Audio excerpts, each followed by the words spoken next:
Good morning and welcome to the Standing Policy Committee on Water, Waste and Environment. Well, it is Tuesday, January 14th of 2025. I'd like to welcome my council colleagues, members of this committee, Councillors Chambers, Dobson and Mace. I am Councillor Duncan, chair of this committee. I'd also like to welcome members of the public service, our senior committee clerk, Mr. Harris, members of the Water, Waste and Environment Department, Mr. Shanks, Ms. Weeb, and members of our corporate finance team, as well as our delegates this morning, our delegations. I believe, Mr. Harris, we have two this morning, and then we'll get into our items. Correct. We will just need a motion for the minutes of the last meeting held on November 22nd. Moved. Thank you, Councillor Chambers. All in favor? Aye. Opposed? And that is also carried. I also like to acknowledge that we are on Treaty 1 territory, the original homelands of the Anishinaabe, Innu, and Dakota people, and in the national homeland of the Red River Métis. Our drinking water comes from Shoal Lake, 41st Nation in Treaty 3. Okay, so we do have two delegations today to speak to budget review item 2. We've had a request from both to change the order to allow David Grant to speak first and Kelly Ryback to speak second, if the committee is amenable. Sure. Okay, so in that case, I will ask David Grant to unmute and turn on your camera. You'll have up to 10 minutes to make your presentation after you state your name. Good morning, Mr. Grant. Good morning, and thank you for the change. It's very refreshing to see the meeting start as it did. Anyway, I'll start off. There are two different topics I want to talk to within this agenda item. The first one, I start with the line, when your kitchen waste turns green, is it really green in the common vernacular? Someone decided to hand our money to a consultant years ago for a test that would prove how green carts would save the planet, would reduce global warming. It turns out that all the data collected from this trial is privately owned. It cannot be released to anyone. I would question who wrote such a giveaway contract. That generally, if we're paying for an experiment, let's find out the results. Anyway, there is no data gathered, as I understand it, on methane production or fossil fuel use during the trial. So the collection is a good thing. I've been a composter for all my life, and so I do support that process, but I believe it should be done at home. Anyway, you've been reminded for years that your green cart plans are considered by some to be a waste of money. There's still no funding in your budget to determine the net change in greenhouse gas production that the Green Cart program will make. Why not? Will the Green Cart program make huge increases in greenhouse gas across the city? We are sending now 4 trucks to every home across the city on a regular basis. And that was just one when it was just garbage. Anyway, more rhetorical questions. In this report, officials admit that the planned housing cannot happen without more sewage capacity. And I know City Hall and much of the city are very concerned about increasing the number of houses we have, homes rather.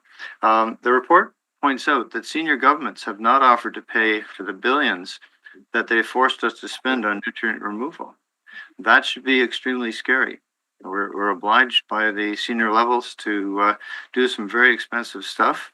It's headed into the billions of dollars, and nobody in those levels has said, hey, we'll pay for it. So anyway, that's one thing. There's no mention in these documents of the hundreds of millions we will need for sewer pipe construction. We have to increase capacity of sewer pipes and build new ones. And we've got some failing ones. The report fails to ask that this is my question initially, that the 30 million a year from Ottawa be spent on sewage capacity or some chunk of it. Throwing it to the wind or giving it to for-profit builders should be seen as an embarrassment. I see no mention of the replacement of combined sewers. They remain as our biggest source of preventable river and lake pollution. In the days before we were saddled with more people than we had homes, the housing shortage, etc., before that began to hit all city halls across Canada hard, removing the combined sewers was a city priority. And I question now that we're focused on this other stuff, when will this job be completed, the separation of sewers? So that's all, just bring those old items to the front again. Thank you very much for your time. Thank you very much, Mr. Grant. Seeing no questions at this time, we will follow up on a few of your points with the public service. One Councilor thing, Hayes. that David, the comment, there's no mention of CSO isn't really accurate. I mean, there's a, as there always is, that the amount being allocated is going down is inarguable, but there's certainly a page on combined sewers in the budget. Right. It basically, the fact that it's, I wouldn't say de-emphasized, but its ranking seems to have been reduced. And I know just a few years ago, it was very high on everyone's priority. And I just noticed that other stuff has surpassed it. And I find that very disappointing. Yeah, a little bit different from no investment in it. Yeah, you're right. Appreciate it. Okay. Going once, going twice. Thank you very much. Appreciate your time. Our second delegation, also in opposition to the preliminary 2025 budget update, is Kelly Ryder. Good morning, Mr. Ryback. Good morning, councillors. Thank you very much. As citizens, we're faced with a 5.95% property tax possibility. There is uncertainty with the future water and waste costs. I'm still waiting on a rate report, and we know it's coming, but it's also very confusing going through water and waste year over year with all the changes that take place in naming and changes of priorities, etc. But on this, I do appreciate that there is mention of combined sewer and money allocated for that we should be addressing that issue, and we should be addressing it prior to increasing residential densification in those areas. And also, there is an issue, it's only on complaint based, on clearing catch basins and sewer openings, and also encourage water and waste to be more cognizant of when there's road renewals, because road renewals that have taken place the last couple of years have actually altered drainage in many areas. One example is Barry Streets north of Silver. They narrowed Barry for bike lanes, and now when there's heavy rains and spring thaw, it's a lake there, and that's right beside an elementary school. The drainage seems to be screwed up in that area. It takes 1 year to get a collapsed pipe repaired on a residential street, and that's unacceptable. Also encourage you with Public Works to reintroduce the fall cleanup so that leaves are removed and not going into the catch basins and causing blockages and further debris. That used to be in place. It was eliminated about 10 years ago. We could have four different vehicles picking up garbage, recycled material, yard waste, and green trucks. Specific to yard waste, I am dismayed that there is not money allocated for an aggressive backyard composting project and to encourage residents to mulch their grass and leaves instead of bagging them for yard waste pickup. See, in the fall time, in particular, the spring cleanup, there are yards with over 20 bags for pickup.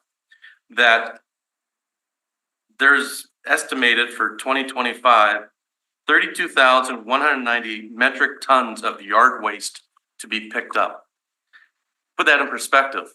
That is almost 71 million pounds and a lot of truck trips through the residential areas and going to and from Brady. That if you were to encourage mulching, that could be reduced by half, if not more. And a significant savings and a significant reduction in greenhouse gas emissions by reducing truck trips. It's better for the grass, it's better for the environment, it's better for our budget. In the budget, there's a project for the West End water treatment of screening and grit removal. And this is required because the sludge is transported to the North End treatment plant and the grit could damage equipment. I would encourage you to introduce a new classification of roads, P4s, call them small residential roads, to reduce the winter sanding on compacted snow. It is irrational for a small bay to be sanded 15 to 20 times a year. And in doing so, you could reduce residential sanding by at least 2/3, which would save not only on the Public Works budget, but reduce the risk of grit at the water treatment plant. And that savings can be either used to apply sand where it is needed, secondly, and just an overall savings and better for the water treatment plant. Compact snow is not slippery, and we've had sand spread on residential streets while vehicles are sliding through four-way stops on P2s because it did not get sanded. And there'd be less issues with the catch basins clogging up, less issues with the pipes. The budget has an increase of 2.5 million for spring cleanup. And this could be partially due to if they change the accumulation of 10 centimeters to 15 centimeters on residential roads, which means with that greater accumulation, only more sand would be applied. The automated water meter renewals, a total project of $133 million. In 2025, allocating 67.247 million this year and hiring 19 full-time equivalent positions. We're faced with a $10 million deficit that must be addressed in 2025. We're faced with the financial stabilization reserve fully depleted that needs to be at over 81 million. The North End treatment plant is extremely important and we have infrastructure priorities.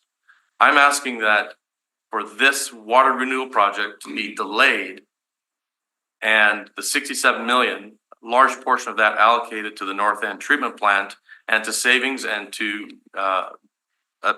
assist in replenishing the financial stabilization reserve. Thank you very much. Thank you. See if you start with Councilor Reese. It's a fair question. Can we move money that's accumulated in a particular reserve to another reserve? It would be hard if you were moving it from the utility over to tax support. We've saved we have 100 million allocated for sewer. Let's spend it on roads. That doesn't seem on, but I mean, the suggestion is, hey, you've got this money for the water meters. Can you not shovel that across into North End? I mean, I'm crudely paraphrasing it, but that's the question. Is the question of delegate or me? It's more a question for these. Yeah, no, when a reserve fund is set up by the City of Winnipeg Charter, the rules for a reserve fund require that the money be held and used only for that purpose until either the purpose is not there anymore or if there's more money in the reserve than needed to complete the purpose. So the water main renewal reserve was an attempt to raise money over time to minimize the impact on rates, to build up money for the water main renewal program. The water meter renewal program, the AMI. And just while I'm talking, it's a positive business case. Right now, the meter accuracy means we are not recovering the costs of the water we're using. So the new meters will increase that accuracy and actually help our revenue line. And the project pays for itself. Those 19 temporary FTEs don't all show up in 2025. They show up over the course as we need them at different stages in the project. And it's a positive business case. It pays for itself. Thank you. Okay, if I can comment further on that. Yeah, That that was in a form of a question to you, so. Yes. Feel free to- is that I'm not saying that this is a luxury item, but my meter is working fine. That this automated renewals piece for just new developments or repair, or at least delayed, that if money can be allocated to the North End treatment plant, either the automated water renewal project is downsized, therefore extra funds, the remaining funds are not required, therefore could be reallocated.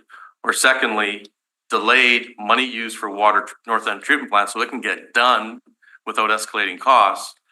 And then any future money allocated to the North End could be reallocated then to replenish the water meter renewal reserve. That's a possibility. Okay, I hear what you're saying then. So reduce the program, the water meter renewal, so that those excess funds can be diverted to the North End treatment. Yes, because this North End treatment has got to get done. The life of Winnipeg, of Lake Winnipeg, depends on it. Okay, Councilor Chambers. Yeah, thanks for your presentation this morning. With regards to yard waste and mulching, that will be reasonable for newer areas where there's not the growth of trees or mature trees is not present. I don't know if you could mulch in areas like River Heights or in the north end where you do have that foliage and in fall time especially. I mean, you're raking pretty much every day. So I'll give you an example. I live in an area where the houses are 60 years old. There's a number of trees. It's not like River Heights, and granted that. But because I mulch, and I do use yard waste for various, I don't want composting when I know that the grass clippings on the boulevard are full of weeds because weeds aren't controlled down the road on the public property. But the amount of bags that I put to the curb versus my neighbors who do not mulch is significant. This is a huge gap. And yeah, it's not going to be eliminated regarding grass and leaves, but it can be a significant reduction, which means a lower cost and less truck emissions dealing with it. But the city does not mention mulching to the public as an alternative to yard waste pickup or putting it in the garbage. There have been different camps on that in terms of whether it provides, especially in the fall time when leaves are, are full, coming down. It's a situation where I know for myself, there was one year that I just left the leaves. It was kind of late in the year, and then when you try to, between snow and ice and whatnot, you don't get the opportunity to rake. So come springtime, that sludge from the decomposition of the leaves ends up in the sewer and actually makes the street much worse. Yep. So I'm not disagreeing with that, but there's also a benefit to mulching and benefit to leaving the leaves, and especially benefit to leaving the bedding plants over winter. Or it just, there's less to then move in the spring than the fall. Secondly, those say that you're protecting insects and that require the cover to survive the winter. That's a small thing, but I'm talking, if you could just reduce yard waste pickup by 50%, that'd be a huge savings and overall better. All right, and I just had a question there for you regarding the mulching program. Would you suggest that we get rid of yard waste pickup altogether? No, I'm not suggesting that at all. I'm just asking, with this initiative, you could reduce the cost and better the environment by doing it. You still need yard waste for certain clippings. Like I said, I don't compost everything, but I do compost. I have very little food waste because of it. But there's clippings I do use in yard waste and for trees and branches, etc. The irony of the yard waste program, because it does create compost, that you have free compost pickup and everybody gets all fuzzy and warm because of we're doing things for the environment. But vehicles are driving scores of kilometers to go for the pickup and inline and idling, where you're actually creating greenhouse gas emissions in that program. However, no, we're not eliminating the yard waste program. It's a great program. The people that do it work extremely hard. These are initiatives that can reduce it, could reduce your contract costs because it would take less time to do it at lower cost, less greenhouse emissions because of the less truck trips. They're doing their pickups, they're going to Brady multiple times a day. So if they can cover a residential area faster with less trips, it's a benefit to everyone. The city does encourage residents to mulch rather than use the yard waste program already on the website there. I'm not saying I hate the idea. I just would like to know more about, possible logistics of it to roll back the number of pickups potentially, or maybe focus more on the season predominantly in fall, I would assume would be when residents would be most up in arms about taking away services. Cause I know, as you pay attention to civic politics, when you claw back something, that's when you're going to get the most pushback. No, and this isn't taking away a service. This is just encouraging people to do something different with a better communication plan than just something being hidden on a website. And, you touched on a few public works items. My question for you, is it your intention to also bring that to Public Works? Because we really can't do anything about it. No, I'm at Public Works on Thursday. I'll present a map for St. James that would, on roads that could be deemed P4 for St. James and Westwood, because that's Yep. the area I'm most familiar with. Yep. And I'll be presenting to Public Works. It'll actually be for the second time in budget review meetings. Okay. But I'm just asking, I can't present an agenda item Yeah. for vote. I'm encouraging as benefiting water and waste. Mhm. I would encourage someone from this committee as a delegate in future meetings to present that as an idea, Mhm. as a motion for a new road classification and to change We won't go residential down- road sanding. Yeah, we won't go down the road classification there. That's totally out of our purview, but I will touch on the fall cleanup. Again, not our purview. However, there was $400,000 added to the budget last year for, cleanup in general, extra cleanup. I would be supportive of a fall cleanup program, and I suppose we could, somehow relate it in this discussion, but not in the budget to Yeah. potentially reducing yard waste pickup, I suppose. And I bring those Might be a ideas forward. stretch, but Yeah, I bring those ideas forward. I know it's Public Works, but the benefits are to water and waste. okay. And with respect to, as you brought up, an increase in road cleanup. Yep. A lot of that has been deemed unnecessary, where they're putting the street sweepers up and down the street. Again, But it's not dirty. we won't get into Public Works, but I support you on that. I'll be doing that on Thursday. And I'll listen for that. Okay, any other questions? Thank you very much. Mr. Thanks for the Clerk. opportunity. Appreciate that. Yep.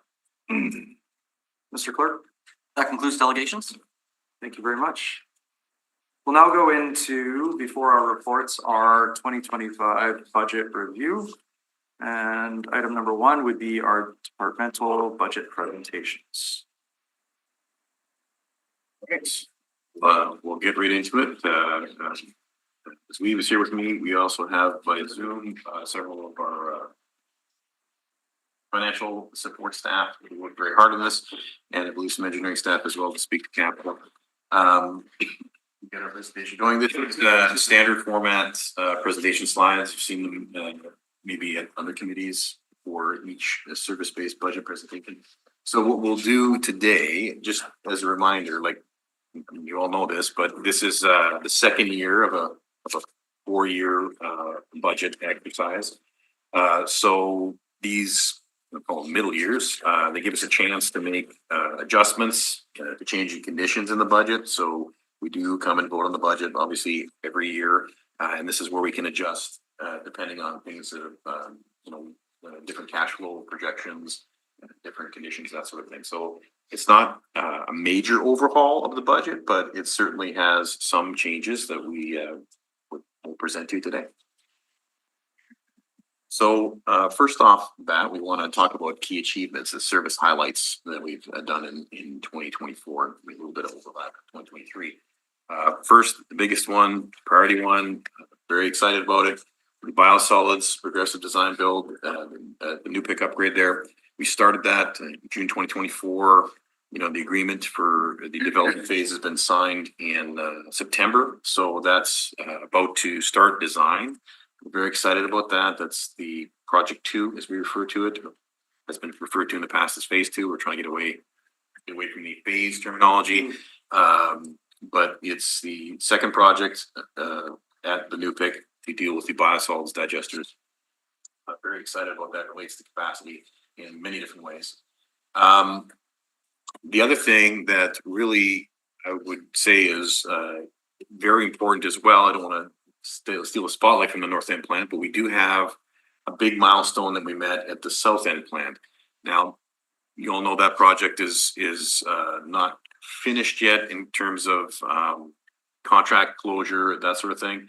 But in terms of performance, the effluent coming out of the South End plant now meets the regulatory compliance since September. So we're in full compliance there of effluent. That's a very big milestone. We're very excited about that. So the biological nutrient removal at the South End plant is in action. And it has increased its capacity to handle wet weather flows. So the upgrade there effectively is we're seeing the benefits of that. So that's a big milestone. We want to mention that every chance we get. The interim organics program is a highlight. I know that a lot of folks, would like us to do this faster. We were trying to do this as fast as possible, but right now the interim organics program has been very successful in terms of participation. We got the 15 locations in the city, including the 4 depots. To date, I believe we have about 65 tons of waste dropped off. Big surge after Halloween there, a lot of pumpkins delivered. It's been very good. So we are, the interim programs in place. We may look to review an expansion of those locations too as time goes on. But it's not taking away from the main goal there to get the full curbside pickup with green cards. So we're working on that still. The other stuff we wanted to mention, the water main renewals. I know that that's a AMI project there. It does get a lot of public attention. I just want to reiterate that the benefits of upgrading meters, it's not just that we're trying to get a new type of meter in there for the sake of a new type of meter. Mechanical meters that are in existing homes degrade in accuracy over time. So if you have a meter that was installed 20, 30, years ago, it's not registering accurately. So the city is not recovering the cost. Not only are we not recovering the cost or the full revenue that people are using at a degraded meter, but it's not fair to customers either. Some people have newer meters, some people have older meters. Not everybody's paying their fair share if the meter is not accurate. So part of this program with these meters will help not just update our inventory in terms of getting newer meters of better accuracy, but it will help in the long run. Most likely, this technology we'll be selecting is likely going to be a non-mechanical meter type of measurement, so that will be maintain its accuracy longer. So essentially, the program, the urgency of the program helps the build revenue forecast for all our budget forecasts. So all these other projects that are relying on retained earnings and that forecasted income, this program helps it right at the intake, the customer billing intake. So it's a very important program that relates to all our other capital projects in that way. I just thought I want to mention that because it's not always clear. I have one question. I don't think you covered it. Can we just take note of that and then let them go through? And Yeah, then we'll we can do that. them at the end. Appreciate that. Thank you. So the challenges, obviously, we have the Project 3 at the NUPIC, the nutrient removal facilities. It's not reflected in this budget beyond its original cost estimate from 2018. So that is an upcoming challenge. It's not reflected in these numbers. We do have the revised, detailed cost estimate coming to this committee very soon. But unfortunately, it's not at the table at the same time as budget here. So that also relates to the other bullet we have here, the sewer utility rates. Obviously, we need a new rate report to reflect anticipated costs and funding situation. So those reports are imminent, but not in the conversation in these documents here today. And then the future plans, also the solid waste utility. Last year's budget asked us to come back with a financial model for a self-sustaining solid waste utility. That is a separate report as well that is coming, but is not the solid waste utility, future solid waste utility financial model is not reflected in this budget. I just want to be clear on that. But imminently will be before you for consideration. Okay, let's so the next few slides here are summary slides showing some examples of the budget book sections on the service-based budget. There's more detailed information in the budget book. This picks a couple, one or two metrics to highlight. Really, what it, if in the interest of time, I would flag the thing to focus on here really is the customer satisfaction survey. It's not the best tool to measure, success, but it is a good tool in the sense of, we do have a regular touch point with customers through this survey. Statistically, it's relevant, and we try to track trends or large trends through the somewhat satisfied or very satisfied numbers there. They're relatively stable, up in the 80-90% area. That's typical for most services. Water, this is the talking about our drinking water supply. Citizens remain relatively satisfied, and we compare, the megaliters of treated water per 100,000 population is kind of one of the metrics we used in the slide here. It's we do want that to competing pressures on the number. We want to grow a customer base, but at the same time, we want them to use a lower water per capita to conserve it. So it's a metric we've just picked somewhat arbitrarily. I'll continue to wastewater. Same thing here. We picked a metric, megaliters of treated wastewater. Very hard to compare across jurisdictions. Other systems have different layouts, different percentages of combined sewer coverage, and literally there's different weather patterns. So, the megaliters of treated wastewater, when there's bypasses or overflows, we don't treat that. So that number changes. Ideally, we would like to treat more wastewater for 100,000 people, so those are reflected in our targets. Land drainage flood control. I believe most of our customers take this to reflect to flood protection, but it also, that service area does cover retention ponds and regular stormwater. So they're 90% very high, but you can see how that number kind of slides around. The survey is usually done in the spring. If we have a really wet spring, it can really highlight or exacerbate problems when we have flying along here to solid waste collection. This would be the curbside collection. Customer satisfaction with curbside collection remains pretty high. This is the solid waste activity here split into two service areas. There's solid waste collection. There's the next slide as well, which is the solid waste disposal. And you can see here what jumps off the slide, like our operating cost for disposal Brady is very low compared to other jurisdictions. Again, that's likely related to the specifics of land availability in different landfill locations. We have one central large landfill. Other places may have multiple ones, and there's different costs associated with that. I guess we can move along. Recycling waste diversion, it's its own service area here. It reflects the curbside pickup of recycling. Again, satisfaction remains fairly high. And that is our last service area. The slide here tries to do a quick summary of the different service areas together and give you a sense of the FTEs assigned to each one of those service-based budgets.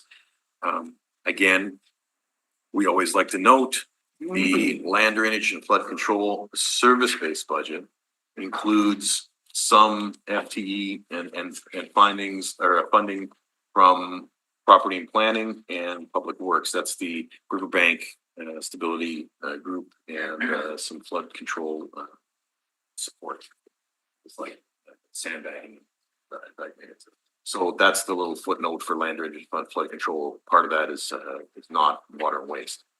So the column there, the surplus deficit, that's to try to look at where the 2025 budget is projecting each one of those service-based budgets to be at the end of the year. You can see they generally are in surplus. That's after a transfer, like that money is not, that money is accounted for in terms of paid earnings for either capital expenditures or working capital pullback. What jumps off this page, the solid waste collection, 28.2 million deficit, that is part of what we're trying to address in our solid waste financial model report that is coming towards committee very soon to reflect a more sustainable operation. That's last year, you recall, solid waste collection, we used to recover that cost from tax supported. That has changed. So we are operating a deficit in solid waste collection until we get our new model in place.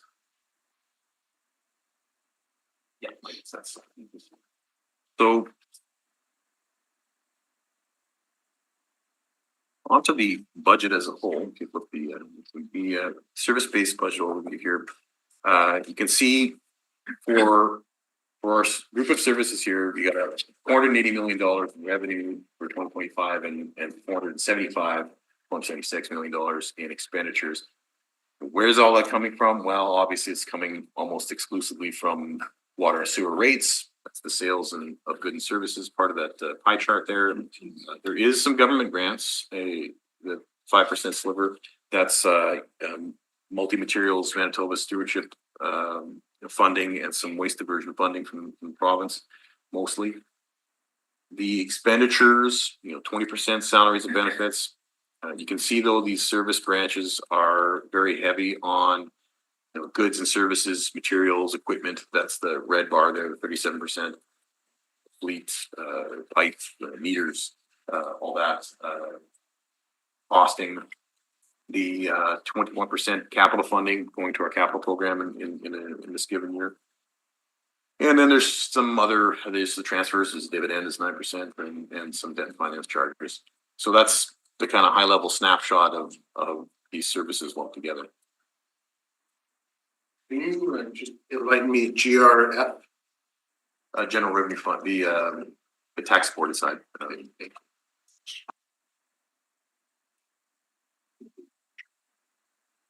So these next two slides, so these are standard slides in these presentations, but they're not, I certainly don't find them intuitive, but we're trying to show a summary comparison of what last year's 2024 budget was and what the 2025 budget that we're proposing to you today, the difference between the two. So that first column there, that's last year's budget, was 455 in revenue and 439 in expenditures. And the one before you now is 480 in revenue and 475 in expenditures. You see this difference in surplus there. The important thing to know is that that it seems like a big increase in revenue, for example. That is basically the difference in rates. And the last year's rate report did approve a four-year rate schedule. So there is a rate increase in 2024 from last year. So that's our baseline rate increase. So the rates were approved to go up in every year of the four-year budget. So that is going to change as we go forward. You see, every year there's going to be a little bit more revenue as those rates go up to try to match our expenditure. So it's not that everything is the same between 2024 and 2025, and all of a sudden we have this giant revenue. It's based on the rate plan that was already approved. When we come to council with a new rate plan, that will change these numbers as well. And then 2026 and 2027 are shown as, because we project every year here, we project out, those projections will change as we go. The biggest change is in expenditures, because you can see expenditures jumped up quite a bit too. It's primarily, as we mentioned there, the result of these transfers to capital for our capital program. And some other items in here. The handouts show the year-over-year reconciliation. So that's the one chart that shows 2025 variance to 2024. We try to give you a breakdown in categories there to say where the biggest changes are. It's a detailed chart. The big numbers are the increase in water and sewer sales and some decreases or increases in the capital reserves.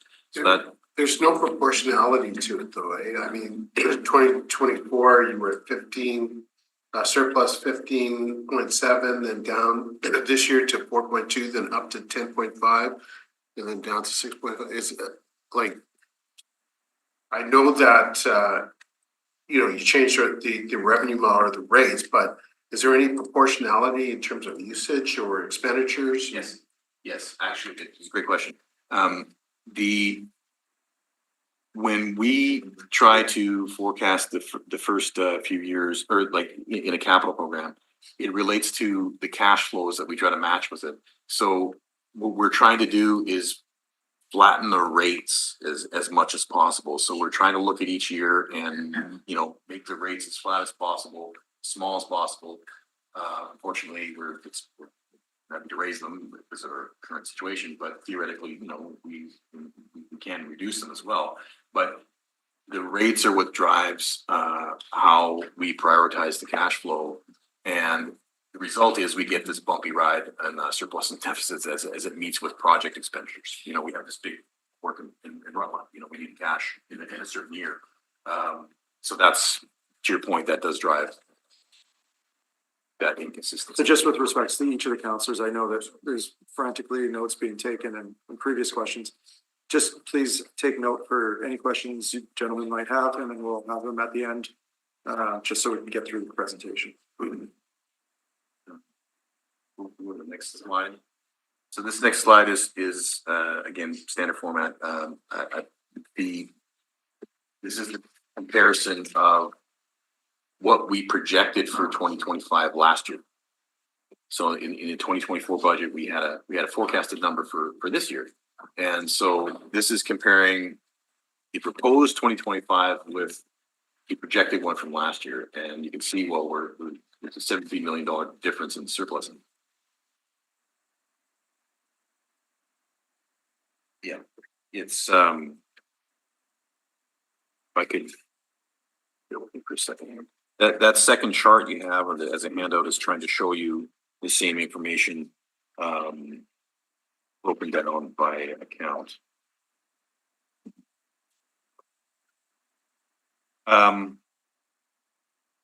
Yeah, what's missing from the slide, in my point of view, is that the number for 2024. In 2024, we projected this year to be 473 revenue, 452 expense, and we're proposing 480 and 475. So it's not a big jump as the slide shows, but that's yeah, that's your comparison.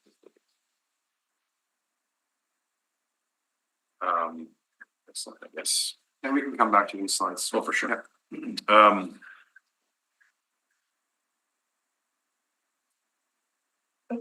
Oh, that's right. This is the FT slide. Yeah. So this last slide in this section of the report is showing the FTE count, full-time equivalents. So the staff positions for the 2024 versus 2025. You can see it's gone up. You know, a net of 5.2 FTEs. Now that's not usual. I know the budget presentations I've been involved in. It's very rare we do an increase here. These FTEs are our operating budget. I mean, earlier in the meeting when we talked about FTEs and some capital, that's a little bit different. This is operating. So these operating positions, 3 of them, 3 FTE equivalents are for our water main cleaning program. Gets a little complicated, but it's actually for 9 positions. We get seasonal positions to help with, it's basically notifiers, people that go notify for our water main cleaning program that we had suspended a few years ago and we're bringing back. So we need to get those seasonal positions back. They are equivalent because they don't work all year. Those 9 positions add up to 2 or 3 positions for FTE purposes. So the water main cleaning program is part of that. There's also a project engineer, a senior project engineer, a fraction of 2/3 of a year, project engineer for land development for the Housing Accelerator Fund support. So that would be in there. And then there's another half a year's worth of FTE for and I'm talking about 2025. They get the full FTEs in future years. There's another senior project engineer for our sewage treatment program. Some support there. There was any time in the year when we find the need for new positions and new jobs, we do look to delete like vacant jobs that are no longer relevant. We do add delete reports through the collective agreement rules. So we try to have a net no impact to FTE counts. So we try our best to do that. And this year we've added these. There are also 2 FTEs for operators this time around. I haven't seen this, the entire time I've been in water waste, but we're adding 2 FTEs for treatment operators and wastewater. Biosolids facility. Now, they don't show up in 2025 in operating, they show up in later years in operating, but it is a big step for us. We're getting them in capital right away so that we get on board while we're building the biosolids facility. We need help with commissioning. We're gonna actually need staff as we expand this facility, bring more staff to operate. Just wanted to flag that. Now we are into the capital budget section, which usually generates a lot of questions, and that's probably why I'm going to turn it over to Cynthia to present it and speak to this. So I'm going to speak to our service-based capital budget. A lot of the projects that we have in our capital budget, or the majority of them, are regulatory-driven projects. Many of them have impacts on the health and safety of, customers, people in Winnipeg, as well as the environment. Our budget is really based a lot on ongoing condition assessments because the importance of the services we provide, we're always doing condition assessments. And as a result, we find things that need to be reprioritized, new projects, or, we shift our priorities around. And that's why you see the ins and outs of our projects, because we are constantly doing the condition assessments to make sure it's a risk-based approach to the projects. And just before I move on, I just wanted to, this is one of the picture there is one of our capital projects. This is a tunnel boring machine for the Centerport South Phase 1 for the gravity sewer crossing. And it's just really cool. So I wanted to just take a moment to point that out. Okay, so our service-based budget is primarily water and waste capital projects. But we do also have contributions from PP&D and Public Works. Similar to on the operating side, we do the riverbank stabilization from PP&D. This is 3.1 million in 2025 and 290,000 in 2026. And for Public Works, we also do the land drainage sewers for regional local streets when there's local improvements. And that's $100,000 annually. Comparing to our 2024 ask, our one-year budget has increased or our 2025 budget has increased for most of our funds. We have just shy of 283 million in capital asks for the services. Those include water, wastewater, land drainage, flood control, solid waste collection, disposal, and recycling and waste diversion. Our 6-year budget ask is just shy of $1.16 billion. And this really speaks to the critical nature of all the assets that we're maintaining and needing to build and the services that we're providing for Winnipeggers.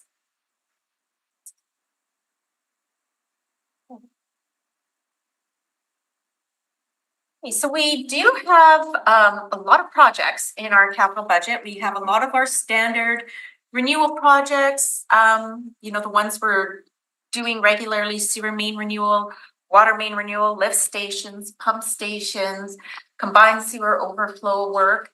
So that's kind of the bread and butter of a lot of what we are doing.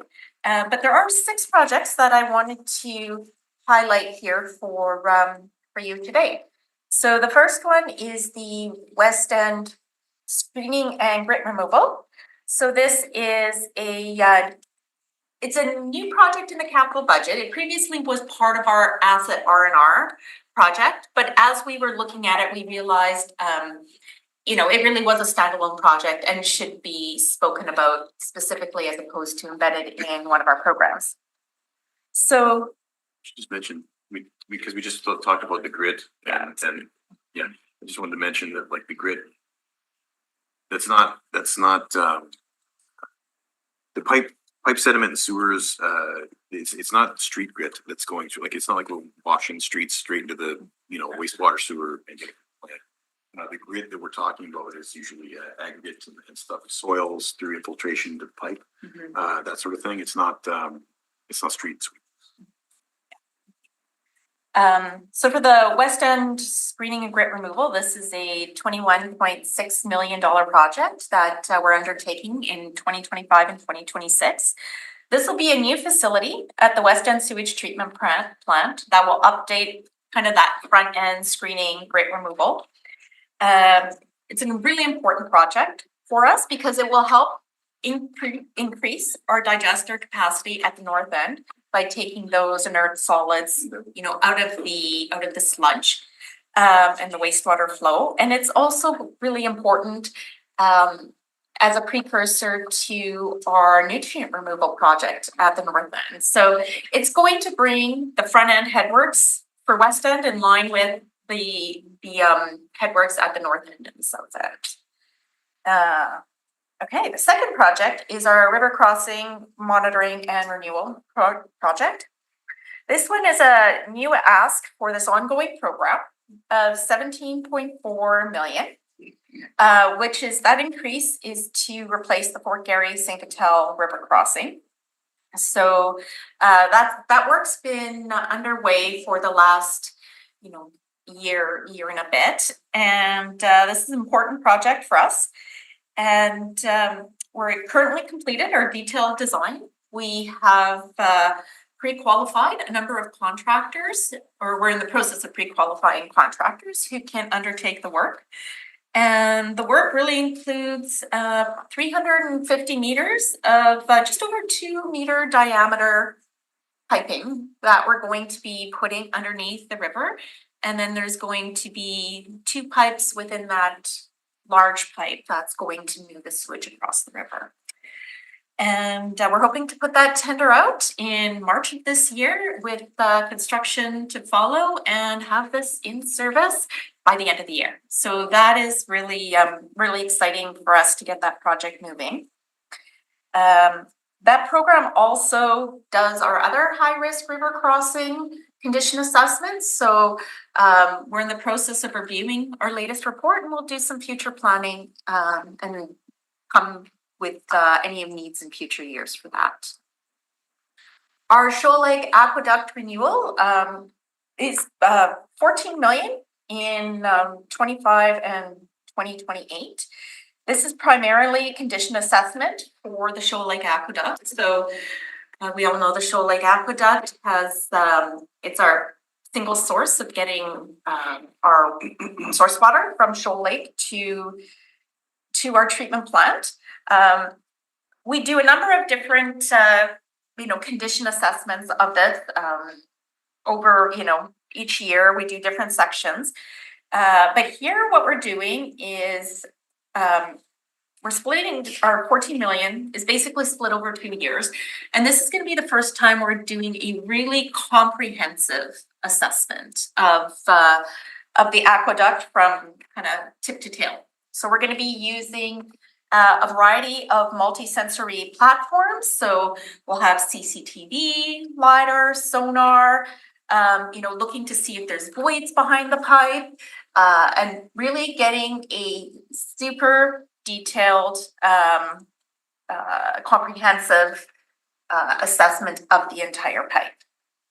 This project also includes some tree removal in 2020.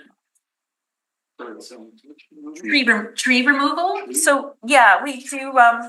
We also do some tree removal because it helps keep the roots from infiltrating into the aqueduct. So it also keeps the visibility of the aqueduct, so we can see if there's any shifting or anything like that. The third one is the feeder main renewal. This is 5.5 million between 2025 and 2030. And this is for condition assessment and renewal projects for feeder mains, including some of our high-risk water crossing. The bulk of the money in 2025 is for more condition assessment, as well as renewal of our Goulet-Doucette feeder main. It also includes some riverbank stabilization. So as we're doing, as we're renewing the assets or to protect the assets, we may have to do some stabilization on the riverbanks.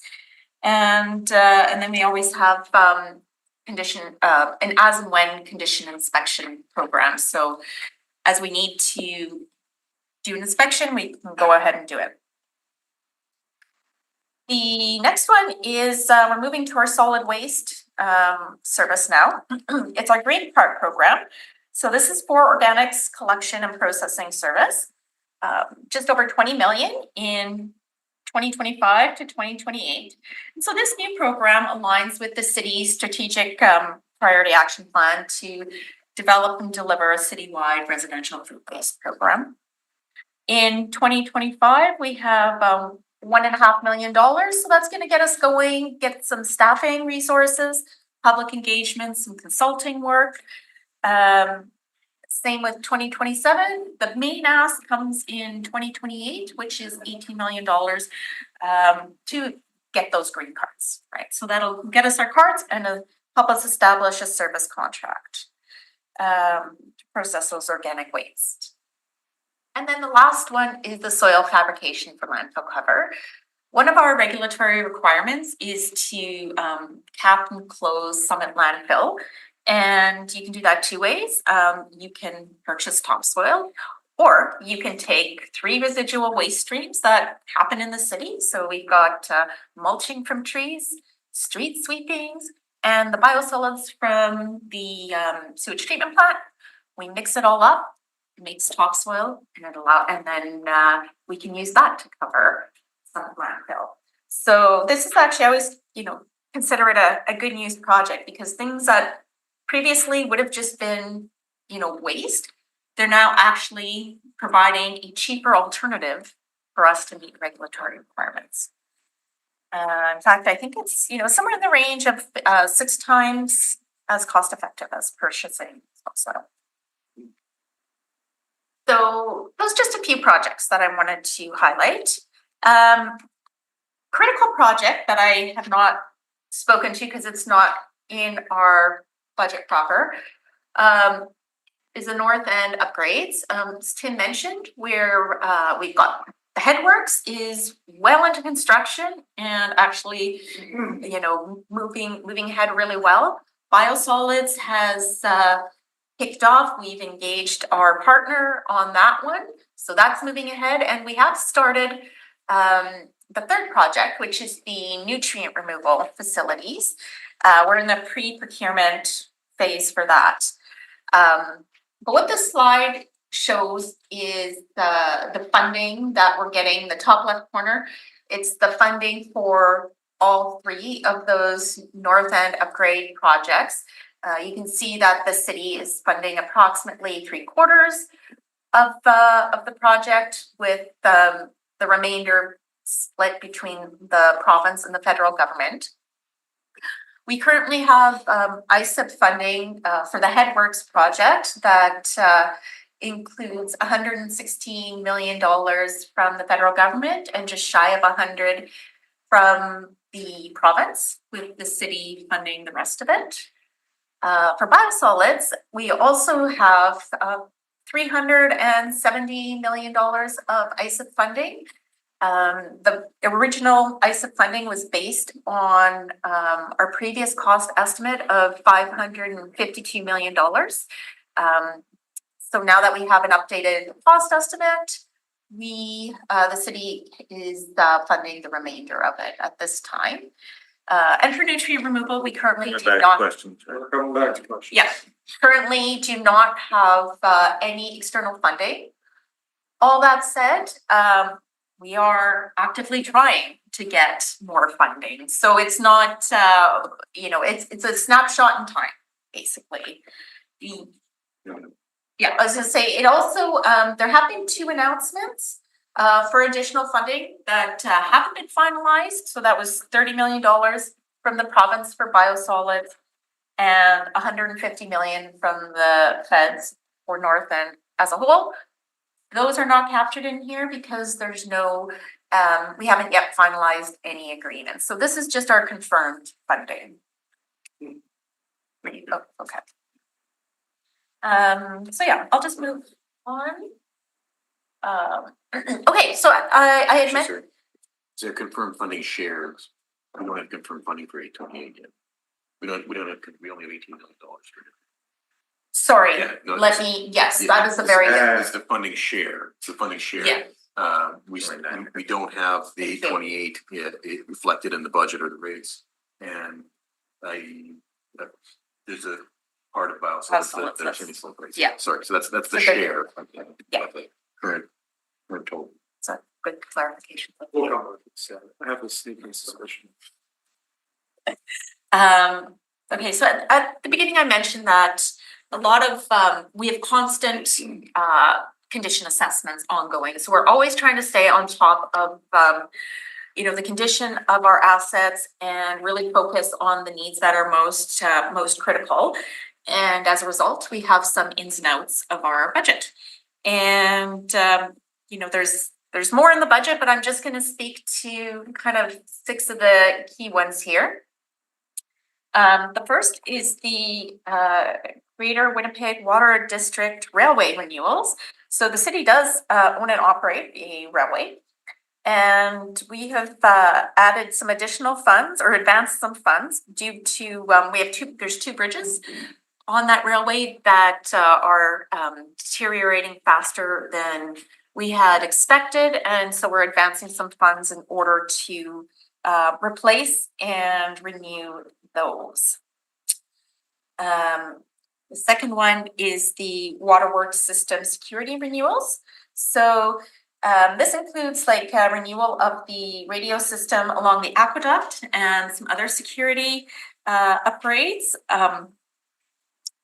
So right now for communication, we do have a radio system along the aqueduct. It has, however, reached the end of its life, or it's getting really hard for us to source replacement parts. Some of them are getting obsolete. So we did a study last year to look at options for upgrading. And the most cost-effective solution was to replace the existing system with a new system. The next one is the river crossing monitoring and renewal. I already spoke to that. That is the Fort Garry St. Patel River crossing where we added $17 million for. The asset refurbishment and replacement program is an ongoing program for our sewage treatment plant. So as we're doing the major upgrades, we still need to keep the existing plants running. Sometimes there's, as we change things over, there's that, interface between the 2 systems. So this is what the program, or the asset refurbishment and replacement program looks to keep the sewage treatment plants running and functioning. As you know, they are all aging, and we have had a number of new needs that were identified. Some critical things that need replacing. And as a result, we did a bunch of, we do it actually, annually. We look at what all the needs are and we prioritize them accordingly. So in this budget, there is a list in the detail sheet of a few of the projects, but kind of some key ones are the sludge holding tanks. So for the south end, it's the tanks were deteriorating faster than expected. And at west end, it's not the platform, the top slab, where that is deteriorated. And since vehicles need to drive on it, it's become a safety issue. So that's one example. Another example is some roofing. We need to make sure the roofs are maintained at these treatment plants. And then another one I'll just point out is boiler. So we have, we need to update some of the boilers that we use at the facility, and that's starting in 2026. So overall, there are a number of kind of these, I missed 2 here. That's for the asset refurbishment and replacement program. And then I already mentioned the other 2 projects in the key projects. So we've got the West End screening and grit, which is 21 million, and 20 million for the green card. So in total, we have what are our changes? $283 million for 2025 in changes. Okay. And Slides, back to Reserves, you. yeah, so this just summarizes the changes, the forecast, the current forecasted balance for these reserves and what we expect to the net difference, in activity in these reserves. Just as a reminder, like these reserve, like the environmental projects reserve is the biggest one here, although it's quite a bit bigger than the other ones. And you can see it has the most activity in it. It's the project reserve that we have for the North End plant and other primarily North End plant is drawing on that reserve. So we put money into it, we take money out of it as needed according to the forecast. So that's why it's so much different than those others. Yeah, that's our last slide, right? So we have, presuming we have some questions, so we should spend time on that. All right, Councillor Dobson, you were patiently waiting. Yes, Slides, please go ahead. The water meters renewals, they're gonna be electronic now. Is there any cost savings associated with not having to go door to door to do the meter readings? Yes, part of the business, part of the business case is that because there's different ways you can get a remote reader that just means you don't actually have to put your eyes on it. You could walk by the house and get that. It could be a short range kind of remote read, or they can be longer. They can be drive by the house, or they can be area networks. Like a cell phone coverage where the meter gets called once in a while. It's not a continuous thing, but depending on the exact make and model we get. But yes, there is cost savings. It's built. That's part of the business case presented. And there will be a remote collection of this data as part of both. So so I'm kind of correct in that we won't get as many surprises, people finding out they've got $1,000 water bill because electronically you will probably catch it.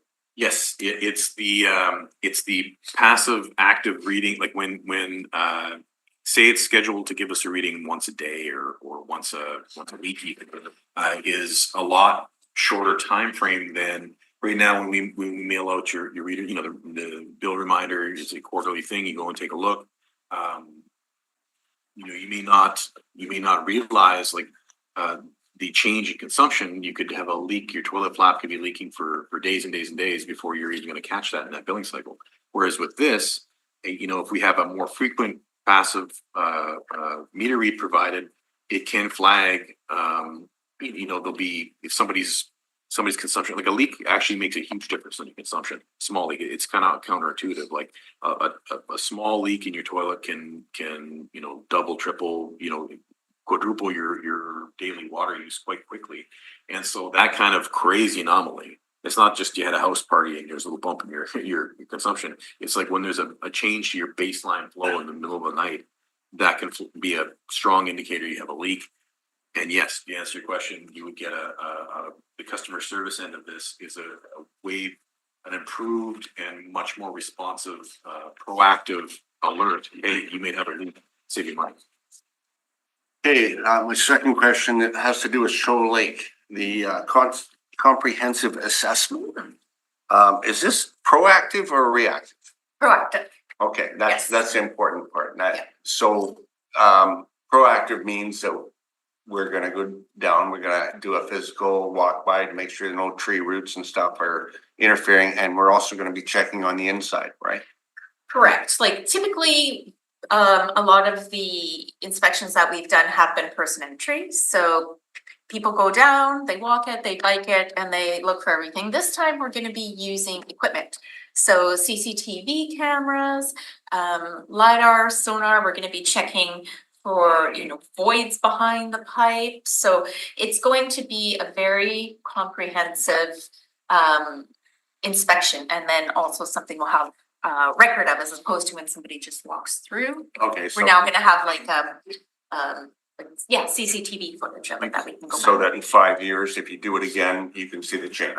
We did, in the 1990s, we spent 62 or 60 some million dollars in the 90s into the early 2000s on a comprehensive defect mapping, crack mapping program, condition assessment where we did, crack repair, oxy injection, this kind of stuff, and mapping, like kind of a snapshot, okay, where are we at? That was a very long and technically intense for the time, with using technologies at the time to do that mapping. And we have done regular, follow-ups on checking what has condition changed over time. What we're doing now, as Cynthia mentioned, is we're going to go and do kind of a similar scope of inspection, but with modern 30 years newer equipment that'll give us a lot more. Question being, is if you're active and proactive, it's not like there's that we do a monitoring program and there's nothing saying that this is urgent. It's just that it is our single source pipe, so we're trying to do best practice and keep ahead of any savings. Okay, so now that's a great answer. My last question would be the green cart program. Have we determined a location for the site where we would be taking that material? That's part of this merchant model is our RFQs are, we're about to post the RFQ.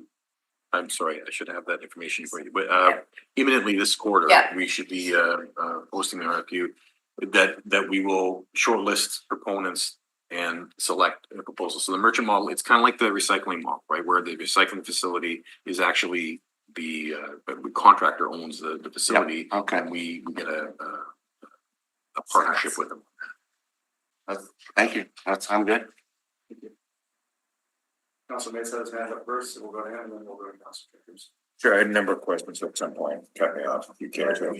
We'll have a second round as well.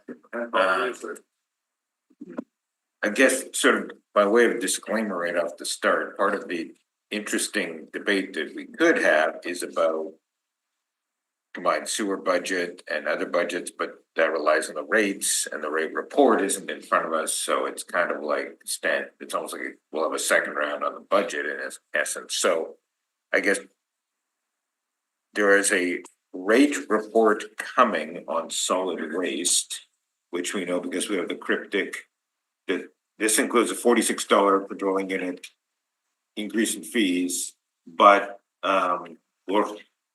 the report coming next month will recommend a different fee structure. So a little, is free vote against you on this? Or like, what are we saying there on that?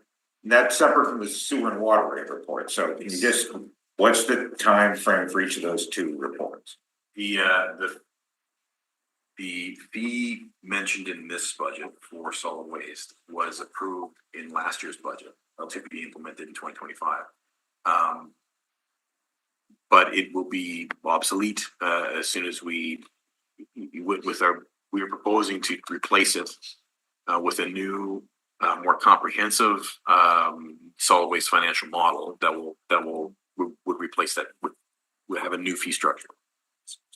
So the timing. We were at SPC last November, I think, end of last year, and got an extension for the solid waste model, so that it would come with the same time or close to the same time as the water sewer rate model. So we can talk about rates altogether. But you are correct. There's a solid waste utility structure. We'll have a solid waste fee separate from water and sewer rates. It's going to be on the same bill, but they're two separate discussions. Okay, so still the first question I had. So we are expecting in Feb or March, both Feb, we're expecting, this does say Feb, solid waste and the two rate reports. The $46 does not include multifamily at this stage, saying $46 per dwelling unit, but whatever we approved last year didn't extend this to multifamily, defined however it is defined, over 8 units, 8 and above. going to defer, I believe Melissa Blankowski is, our assistant controller for solid waste is, on Zoom. Yes, So she is, okay, hopefully she can answer that question. We need, Joelle to, yeah. Hi there. The $46 that is in the budget is for the multi-family waste diversion fee. The solid waste utility model that Tim was referring to will be more comprehensive and include the $28 million, I believe it was, on the solid waste collection that was on a prior slide. So the 46, which is in addition to the current 60-ish, is hitting all single family, and like it's hitting everybody then, the 300,000 doors in this city, or is it just like the 200,000 that aren't multifamily? Well, there's the waste diversion fee that is currently in the budget and has been since 2013, I believe, 12. And that's for the single family. And then the $46 is a new fee effective April 1st, 2025 for the multi-unit sector. Got it, okay. Thank you. You're welcome. Okay, so the fee for single families for the next month, that's staying at 60-ish. I think it's 90. Is it? 80, yeah. Okay. Well, we'll be updated by next month. Okay, while we're on that, the other rate report, which is coming, the sewer and water, the slide that Councillor Duncan said, we'll come back to, can we come back to that? The what's the deal at Newpick slide. So just for clarity, the province announced that of its existing basket of funding, 30 million would be allocated to Newpick, which for the purposes of Newpick would matter, and it doesn't, has costs elsewhere. Then there was the 150 million, which was announced, which was buried in the fall economic statement of the federal government. We were told by email December 18th that we would be getting more details. Radio silence since then, nothing at all. Understandable, and that the fall economic statement is now defunct due to prorogue. So, in short, we have no details. You have no details on the 150 million that the feds, I don't even want to use the term announced, had listed in a report that is no longer having any legal authority. Yes. Yeah, okay. Okay, the other Sorry. question I had were more minor, but I want to deal with, but do you want to do it? I'll keep going. Could I ask a question on the Yeah. provincial funding piece? Yeah. So the 30 million that was committed by the province is still not formal? It's not formal. No, we haven't received anything Okay. written to sign. I would anticipate that you might not know this, but is that new money or is that money being allocated from somewhere else in prior commitments? This is what we would hear, like when we see the agreement, that's the type of information we would find out. So at this point, we don't know. Sorry, if I can just jump in, I have one quick clarification. The single family fee is $93, not $60. It was 60 a few years ago. Sorry. Fair, Yeah. thank you. Yeah, fair point. Okay, three other things more on my, maybe more than three things, but I'll do three and then I'll wait another round. How's that? There was a passing reference to increasing costs for solid waste collection contrast. That's just the extension, the 2 years that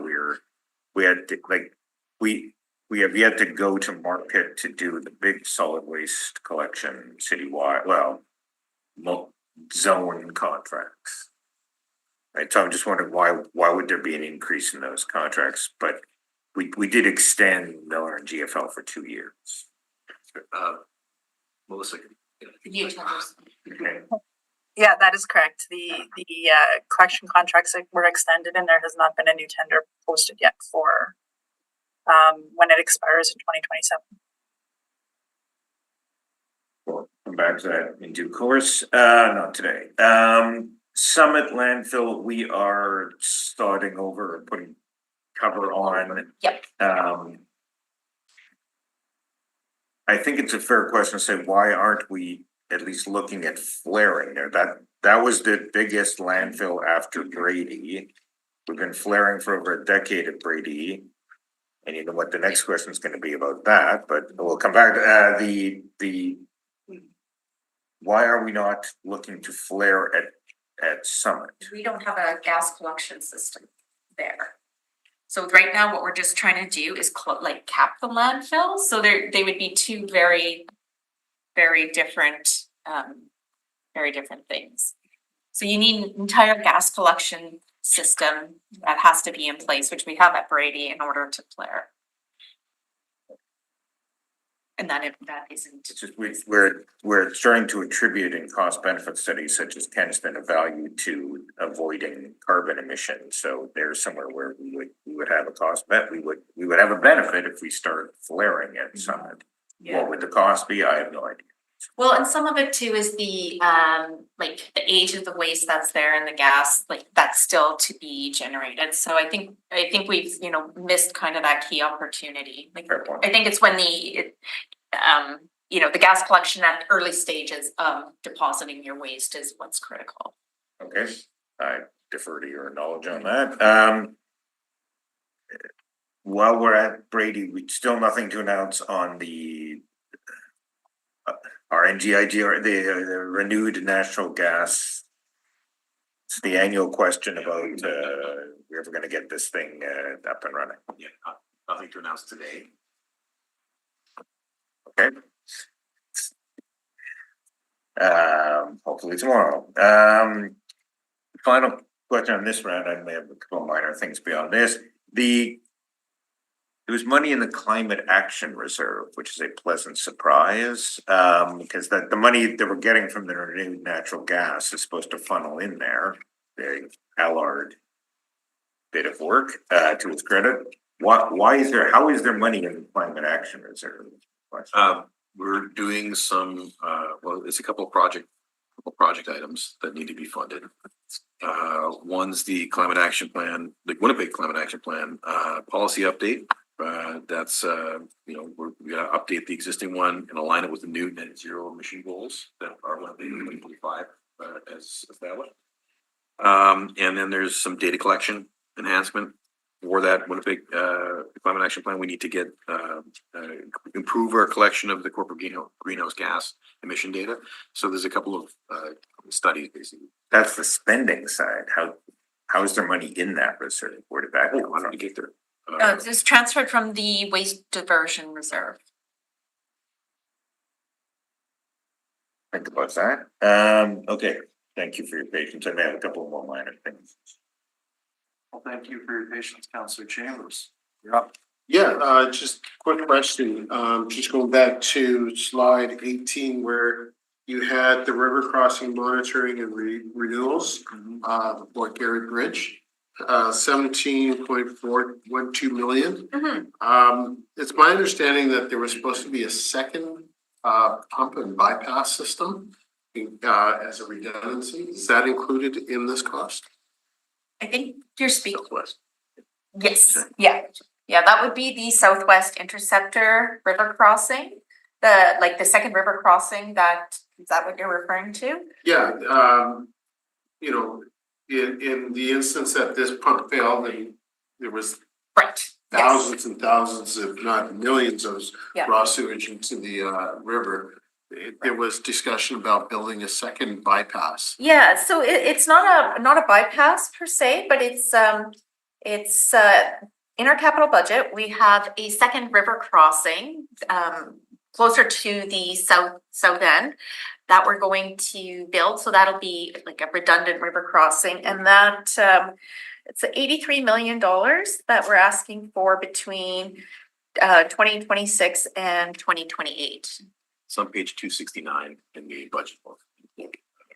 it's a Southwest Interceptor, so, Mhm. yeah, it's not exactly in the same spot, it's Kind not. of Waverly West area. It brings down to like Kilkenny, I think is where it Yes, crosses, yeah, yeah. so it'd be like for Richmond, so. That whole area now kind of all collects at the Fort Garry Bridge, that's where it crosses. The Southwest Interceptor will be new down off of Kings Drive and Kilkenny there and cross that way. And it just, so that the whole area has another way to cross. So this 17.4 million is only for the Fort Garry. Fort Garry only, Yeah. To correct. bury the existing one. Yeah. To replace the two lines that failed, yes. Yeah. Okay. The twin lines, I should call them. Mhm. I think that was it. So the new pick upgrades, current funding share. So each of these projects has a number assigned to it or a dollar, federal, provincial and city. Correct. I did some quick math on my calculator. This all adds up to about $4.7 billion. The first pie chart is all three projects. Yeah. Okay. Give me a heart attack. Yeah. So yeah, the one on the top left is like. It's a accumulation of the other. Correct, yeah. All right, let me do the math. Okay, thank you. I think total, it's 2.4, 2.4. correct, yeah. Okay, Right, that's it all would the be half questions. of I what have. you said. Okay, for myself, on the operating side of things, in regards to land drainage, just because, as a counselor for an area with several land drainage issues, for the public, what is the city's role in addressing some of those land drainage issues, especially when we're on city property, on easements, on whatever it is, and where can I see, I suppose, any dollars invested towards addressing land drainage issues? Well, in the section of the service-based budget on land drainage and flood control, the storm and floodwater control is kind of what that service is built around. But also like riverbank conditions, because it's that part from the public works and property planning. But that kind of budget item based by service would be on page, those pages in, I can get you the page number in the budget documents, but the breakdown there for, you mean like for this page. So we have a slide, the slide would be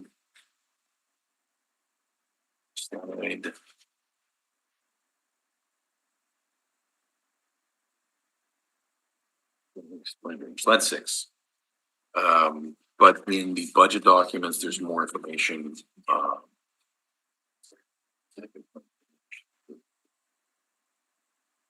Yeah, so, and it's gonna show like we've got, 1,300 kilometers of land drainage sewer mains and,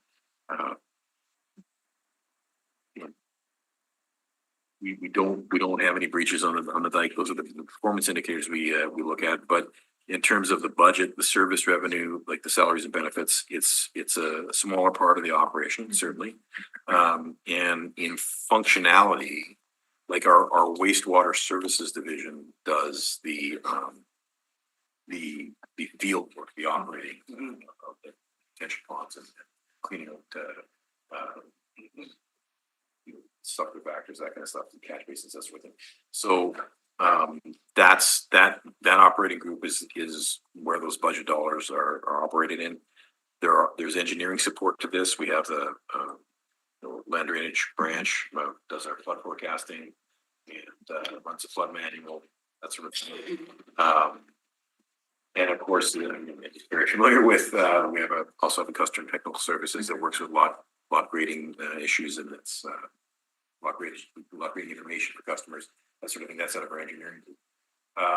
But back to your question of what's our responsibility,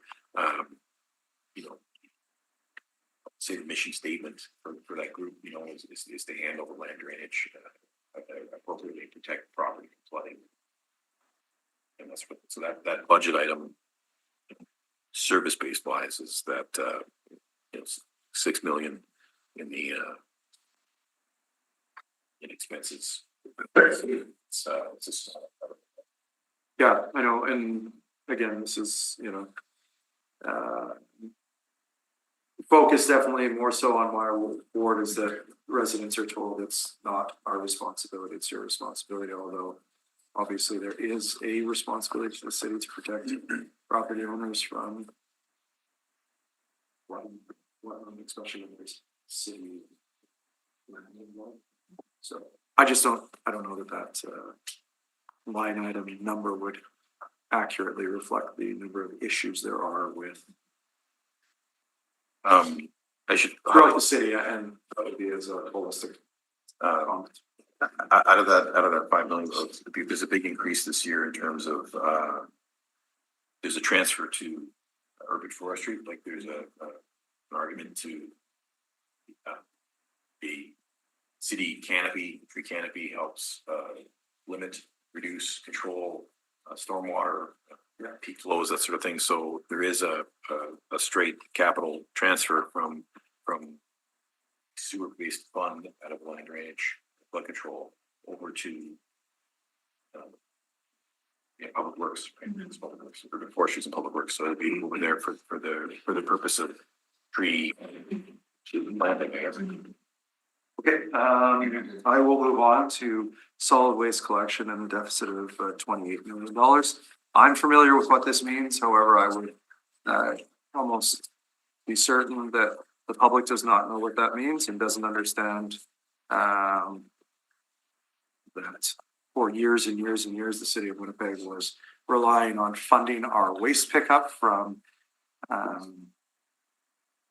rate support. And that is no longer the case. So can you give us a bit of more of an expanded explanation? Should anyone ever ask, we can refer to this explanation. Yeah, well, as part of the last multi-year budget process, the 2024 budget process, the recovery of collection, curbside garbage collection, so gray cart, curbside collection, those costs, not recycling, not landfill operations, but the curbside gray cart collection costs, those historically had been recovered from basically property taxes. Yeah. And in last year's budget, that was changed. I mean, it's part of the overall budget exercise there. Lots of different pressures and stresses on it. So that was changed with the marching orders of, don't recover the costs from tax support anymore. Come back with a long-term, sustainable financial utility model. So treat garbage collection and solid waste utility as part of the solid waste utility, like many other cities do. And utility models have, cost recoveries. Primarily, this would be through a fee. So there's a gap. There's a gap in 2024 where we don't have recovery of those costs and we don't have a fee set up. So internally, the group of utilities that are the water and waste runs here, the group of utilities net a surplus on the balance sheet. But individually, the solid waste utility runs at a deficit because we're short that cost on our balance sheet. We cover that cost. So that will continue until we get a financial model in place, which comes through the board to council. Okay, so I have more of a comment on this than somebody says, well, my $92 I pay on my water bills. What is the proper wording on that? Currently it's called a waste diversion fee. How has that not been covering my gray bin pickup? Because the waste diversion fee was only recovering your blue bin pickup and for a depot operation and blue bin for a depot and other recycling and waste minimization activities. No, not disposal, tipping fees, disposal. Oh, right. So, yeah, it never, you know, what, is it a recycling fee? It's a bit more than a recycling fee, but I think that's probably a plain language version of it, is that recycling, not garbage. So how long has this been going on for? Whenever the waste diversion fee, I think, was set up when we started recycling, I would defer to Melissa again on also. I believe the waste diversion fee actually started in 2012. I'd have to double check, but I believe it was October of 2012. Okay, so for those of you that are listening or listen in the future, we've been paying for your garbage pickup for 12 years from your property taxes, and that's no longer potentially going to be the practice. So now the next question just with that is, how will we ever pay for the 28 million that's now missing? The 12 years, was you're paying for your recycling with the Yes, fee. but your garbage. The garbage has always been paid property taxes, I think, since Yeah. we ever started doing it. Oh, since the turn of time. Yeah. Yeah, as far as we know. Okay, I believe. Okay. So, yeah, sorry, but your question was, Mhm. how will we get rid of the $28 million deficit? Our financial model that we will propose for council acceptance will have a fee structure that will recover that cost and get us out of the hole maybe we'll save this question so you can queue it up for the rate report discussion / debate.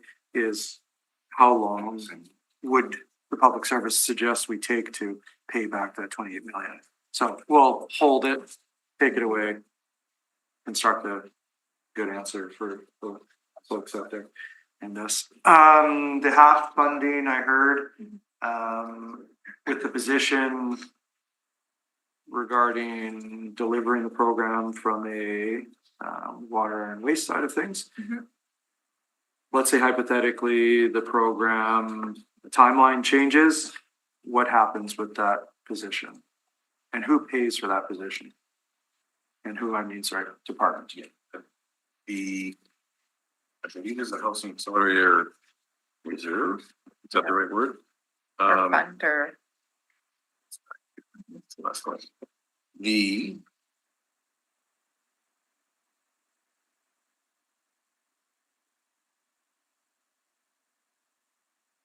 It doesn't go to recovered the half half money, percent, yeah. So there's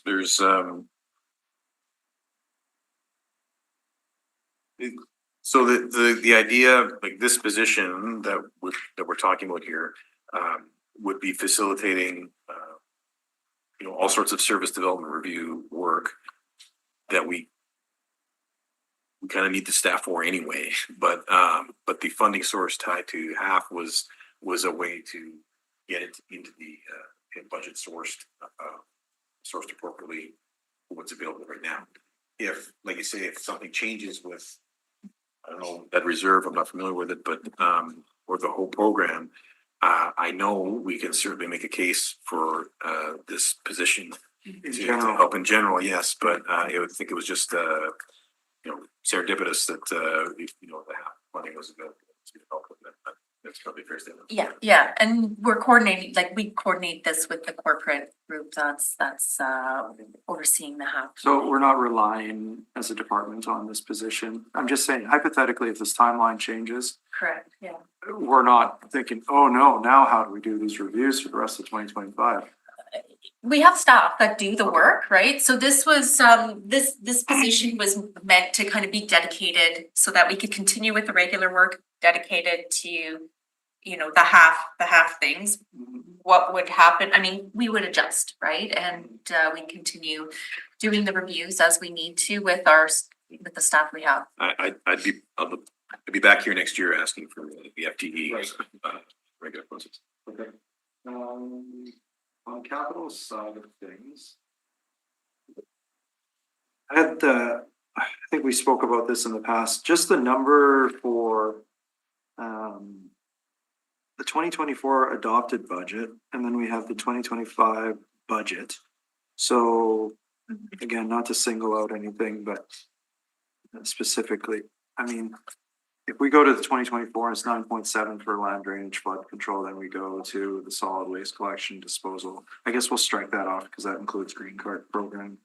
But how does the number go from 9.7 to 12.5? And then like a significant drop off for the next 26, 27, 28, 29, 30. Because if I were to do even 9 times 5, like that's 45 million, not 28 million. Right? Okay, so you're asking like, what is in our future forecast? I'm just saying, Yeah. we need 12.5 mil in 2025. Yeah. So if I were to do 12.5 mil-ish, Mhm. even a change of 20%, for 26, 27, 28, 29, and 30, Right. like that would be a lot more than 28 million. So I kind of think of this as, is that number of 28 mil gonna come back as a significant deficit in the future? The 9.7 to 12.5 is the tree transfer right there, the Yeah. 3.5 Okay, million. so let's use the 9.7 number then. And still, Yep. it's 45 million, not 28 million. It's also tied to some, like we do outfall rehab, right? Like Correct. There'll be Bridger Capital. It's the, budget yeah, I was forecast. looking at the outfall gate chambers Yeah. for 25, 26. Yeah, so the timing of those capital projects will not be uniform across that time period. Right. Like, so- That's correct, because a lot of times it's based on the condition assessments that we're doing and we're, we're trying to plan the rehabilitation renewals at the right time, not too early, not too late, But so. if we have a wave coming from the gallery here, and we have Lisa Pavlo from Corporate Finance, who I believe might be able to assist. Good morning. Good morning, councillors. So in 2024, there's 3 million of riverbank stabilization, which is an annual program. But we changed that in 25 and we basically stopped it in 25. So if you were wanting to normalize 24, if you minus 3 from that 9.7, you leave about 6 million times 5 years for 26 to 30, that gives you 30. So doesn't answer all of the questions, but that's. That makes a little bit more sense. Yeah, okay? Thanks. Yeah. All right, there we go, simple math. Works out in the end. I have other notes here, I believe it's on to page 18. Just so folks understand, the grit, we had a delegate here this morning. Yeah. Focusing grit on the sand and gravel and whatnot that goes into the catch basins that eventually makes its way to the treatment plant headworks, right? Depends on which catch basin. Right. It's the combined sewer or land Right, drainage because or some of this is going into rivers. the rivers, okay. So just give a more of a description to folks. What is the majority of the grit? Let's just say the catch basin too catches, it's a basin that catches, it's supposed to catch most of the sediment. And then our vac comes in and, Removes that stuff, yeah, so it's, I mean, they get plugged. and Okay. stuff, but Yep, no, I hear That's the whole idea, basins to limit that. And just for context, before Cynthia has, like the piping network, if you picture a sewer pipe, like the age of the pipes shift and deteriorate over time. Groundwater infiltrates, it brings sand, dirt, the sort of thing comes in through with the groundwater. This pipe material, some clay pipe, concrete pipe, this kind of stuff. You end up with material referred to as grit. And that's not necessarily, that's probably the majority of it. I mean, certainly there will be some, grit, I guess, in certain situations. But, there is a street sweeping program, after the spring, they do clean the streets. They don't get all of it, obviously, no water takes them off. But we do take those street sweepings, actually, the street sweepings go to the Summit Road soil bath Landfill, program. yeah. So we try to recover that Yeah. stuff. So there's a bit of a circular economy work there. But sorry, back to you were gonna answer about just grit in general. Oh, yeah, no, I think like is you, grit the fats and everything that comes in there? like it would be like it could be sands, gravels, like basically the headworks is going to screen out, well, I think 6 millimeters, anything bigger than that we're screening out at the front end because we don't want it to go through the treatment process. So we're trying to get all that inert stuff out of the system. Red River Crossing for my colleague, and those that travel and live in the area. Date-ish of when those pipes are coming off the bridge and people can be assured that it's repaired. We hope to have the new pipes in service by the end of the year. Okay. Green Card Program, you mentioned public consult at this phase, what are we consulting on at this phase? Oh, sorry, I thought you were just saying like what we were doing, like that there'd be like public engagement and. What are we engaging on at this point? Because my understanding is we're purchasing cards. Are we engaging on anything now? We're $9 of lease diversion goes to building up a capital reserve. Yep. Meanwhile, we are in the process of putting a request for qualifications out to shortlist proponents for the ultimate program, which is in, if I can call on my lifeline, Melissa Markowski. Oh, sorry, we ran out of opportunities. Yes. In terms of timelines for the RFQ on organics. I don't have the exact timeline either, but I believe it should be very soon in Q1 or Q2 of this year. Okay, I more so, I heard the word public consultation and I was confused on this year in this budget with what public consultation would be. I think that refers to public engagement. It's more about just, I think, letting them know what we're gonna be doing. So it's part of the consulting work that we're going to be doing early on. Okay, thanks for the clarification. Yeah. And that engagement happened during the pilot as well. Like if you go back, there's Engage Winnipeg, and in September of 2023, there was our phase 3 of the public engagement, and 2 phases prior to that during the pilot. Yeah, like public education plan. As we're rolling out this program, there'll be a public education plan. Okay. And page 19 with our new pick upgrades, current funding share.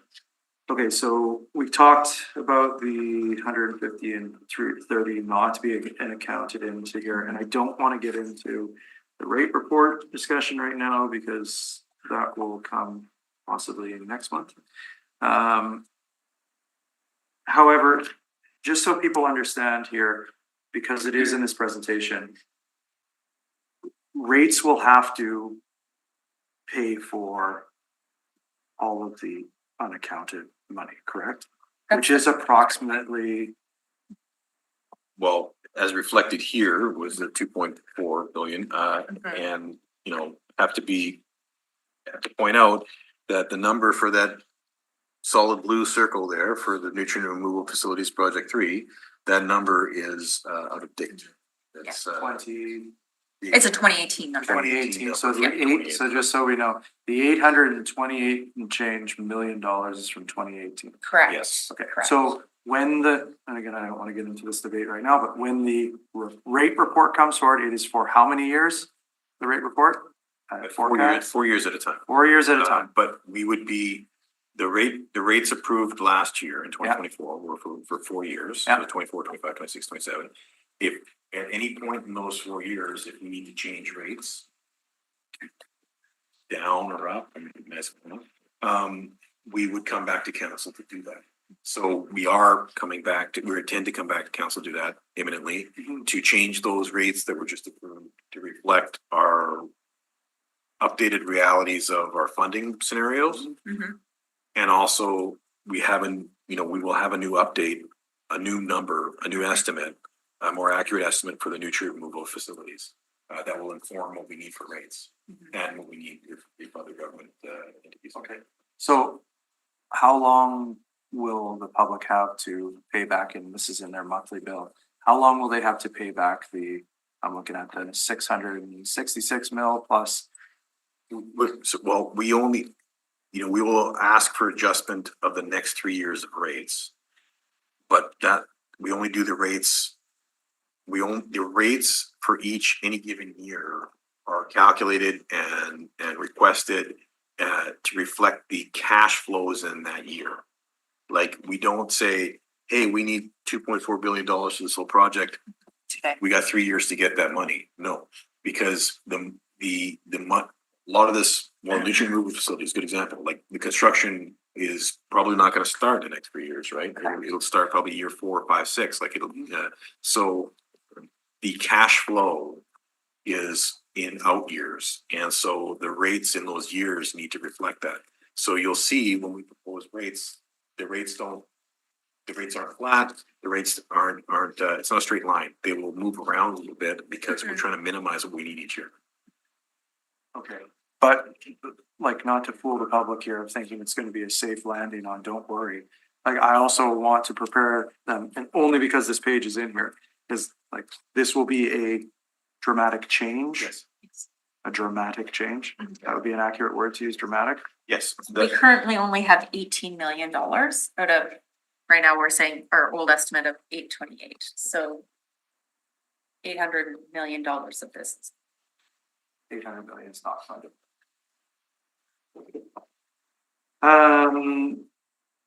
So that just brings me to a general question, and this is a hard question, but nonetheless, what projects are legislated that we have to do? And which projects are not legislative that are optional, ultimately optional? I know that the part of the answer is gonna be, it's not, because it's aging infrastructure and we need to do this, but at the end of the day, is there an answer to that question? I think a lot of them fundamentally come back to a regulatory or public health issue. However, the timing is where we usually have a lot of influence. And where we try to use, we do use, industry best practice for risk assessment to try to say, okay, what's the service life of some lift station or whatever. So we do conditions assessments and try to do the work, maximize the service life of our assets and replace them at an acceptable risk level. So, because I could argue, all our operations relate to some kind of license requirement, which do relate to, operating against pollutant. But they don't specify, every fire hydrant can't be more than 10 years old. It's not like that. It's like, we need a certain coverage of fire hydrants. We do regular hydrant inspection programs and we replace them as issues. No, that's correct. Like, there's very little in here. Like, even, things like this, if we look at some of the big projects like the Southwest Interceptor, there's no regulation that says you need to have a redundant river crossing. It's good practice to have a redundant river crossing. Gives us something to, everything can't be run through a single point of failure. Potentially the only things, not even in this budget, but Center Point South would be, those are the only projects, but they're good for the city too. So but we don't have anything like that in this year's budget or in the forecast. Like, it's all, directly or indirectly regulatory related, best practice. We're doing what we can to keep the systems running. I would also maybe not hesitate to say that, we're not doing everything and above. Like, we're kind of, for a lot of these things, like our sewage treatment plants, we're keeping them going. We're not gold plating anything. We're trying to be like, it's one of the reasons we do all these condition assessments, is we're really trying to make sure we're making the right decisions at the right time. We look at risk. We hate when things like the Fort Garry River crossing happen. right? Like those, we're doing lots of condition assessments to avoid that. Sometimes things go at different rates, but we're doing this is what we're trying to avoid on a day-to-day basis. It's not unique to our utility. Every utility across the country, is trying to maximize service life, but minimize risk. The longer service life you get out of something, the more return on investment you have for that asset. But at the same time, the longer you delay replacing something, well, there's inflationary costs and things get more expensive in the future. So it is very complicated. And like you've seen, we've got a lot of staff working on this and try to do our best to juggle these projects and use analysis to say, okay, in a given year, you have to get these ones done. And this is our budget. Yeah, I hear you on that. And I'm gonna go to Councilor Mays here, but I mean, I hope that our council colleagues are paying attention to this, especially coming to the budget with such a huge number that's going to impact ratepayers, residents of Winnipeg. However, I do foresee an argument being made that, well, we defer public infrastructure when it comes to public works. That is a matter of public safety over and over again. We just closed a bridge that connects two communities. I mean, for public safety reasons, which are not no numbers associated to in this budget for outgoing years. But yeah, okay, I appreciate your response, and I'm sure that there'll be more questions like that of what can be cut out to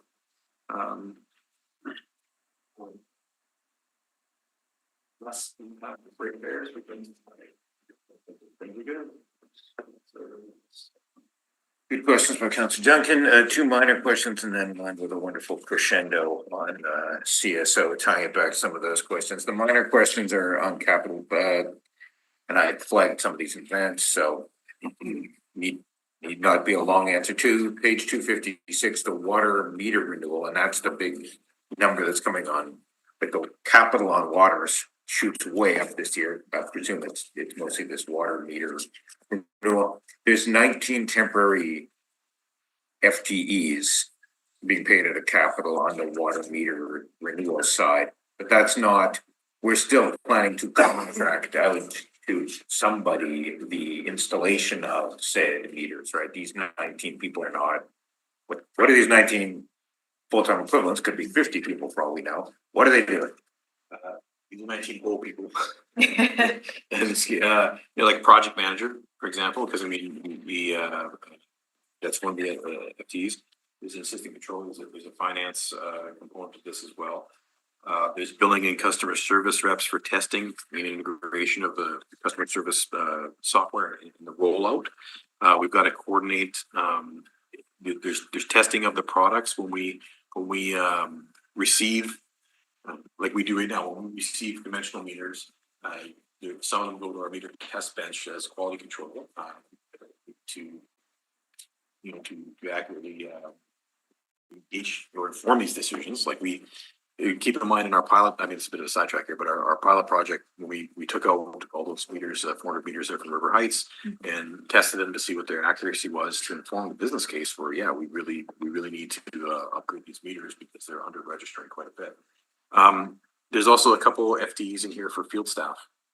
If you recall, the certification requirements are such that a city worker with a proper certification, a distribution operator, has to operate the shut-off valve to your house, the one outside that connects to the city system. That's a provincial certification requirement. So you can imagine we're going through these neighborhoods to change out the meters. We have to coordinate shut-offs for whoever the contractor is physically installing the meter. So there are some field staff in there through, I think. There's communications resource for this because of the rollout with the public. And then there's some IT support,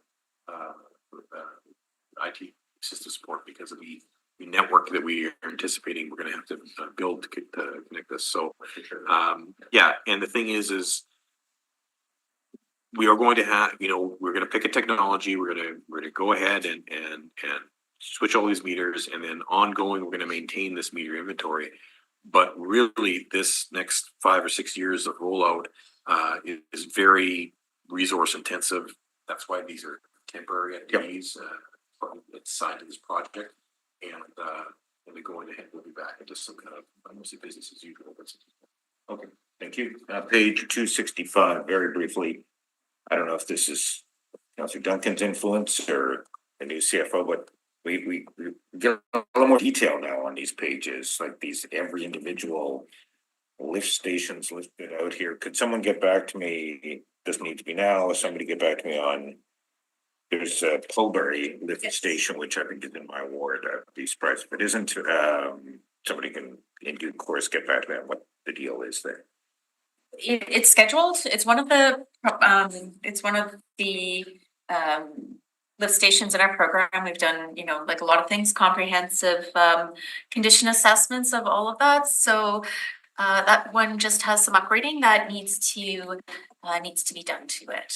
Okay, I mean, to Councilor Duncan's point, some of this, like, when you look at last year's budget, it was like 6 million, 6 million, 7. This is 10 million here, 8 million. It's a couple of million. It's not a lot, but it's if we're scraping to try and fund North End, and then we might have to slow down on some of these other things, is I think the point. Considering not to speak to Councilor, but okay, I mean, sure, great, do one of my ward, beauty, but They need it. Yeah. So there hasn't been a major upgrade to Pulbury since it was done, and it's important. Yeah. After Baltimore Road, a turnaround. Okay, to end with the crescendo on 2 pages later, CSO. 3 things, I guess, but again, to the credit of someone, we have a lot more detail now here at the bottom of the page.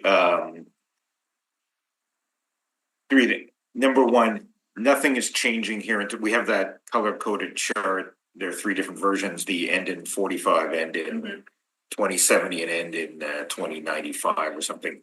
None of the order is changing here, is it? Like we're not stuff moving around, is it? Right now, this is our current order of the work that we're doing. Yeah. Can you speak briefly to, there's an interesting percent capture assessment. Yeah. For a couple of 2.5 million. Right, and that's coming. That's Percent capture, right, so that's a regulatory requirement where we have to look at what kind of what we've done today. And also we look at the 85% capture was the control option we had proposed versus for overflow, like a hard number. So this is going to look at, is the 85% capture meeting the objective? Yeah.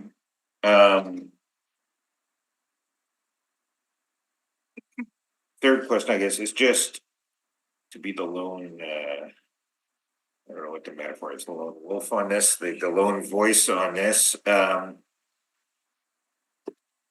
The Ray report's even worse than what Councilor Duncan's maybe bracing the public for, because the Ray report also would sweep in other capital projects. This is one of them. We've never debt financed this. It's always been pay as you go. We have managed to get to 45 million on average for 4 years. That's dying. We're going back down to 30 million in 28, 29, 30.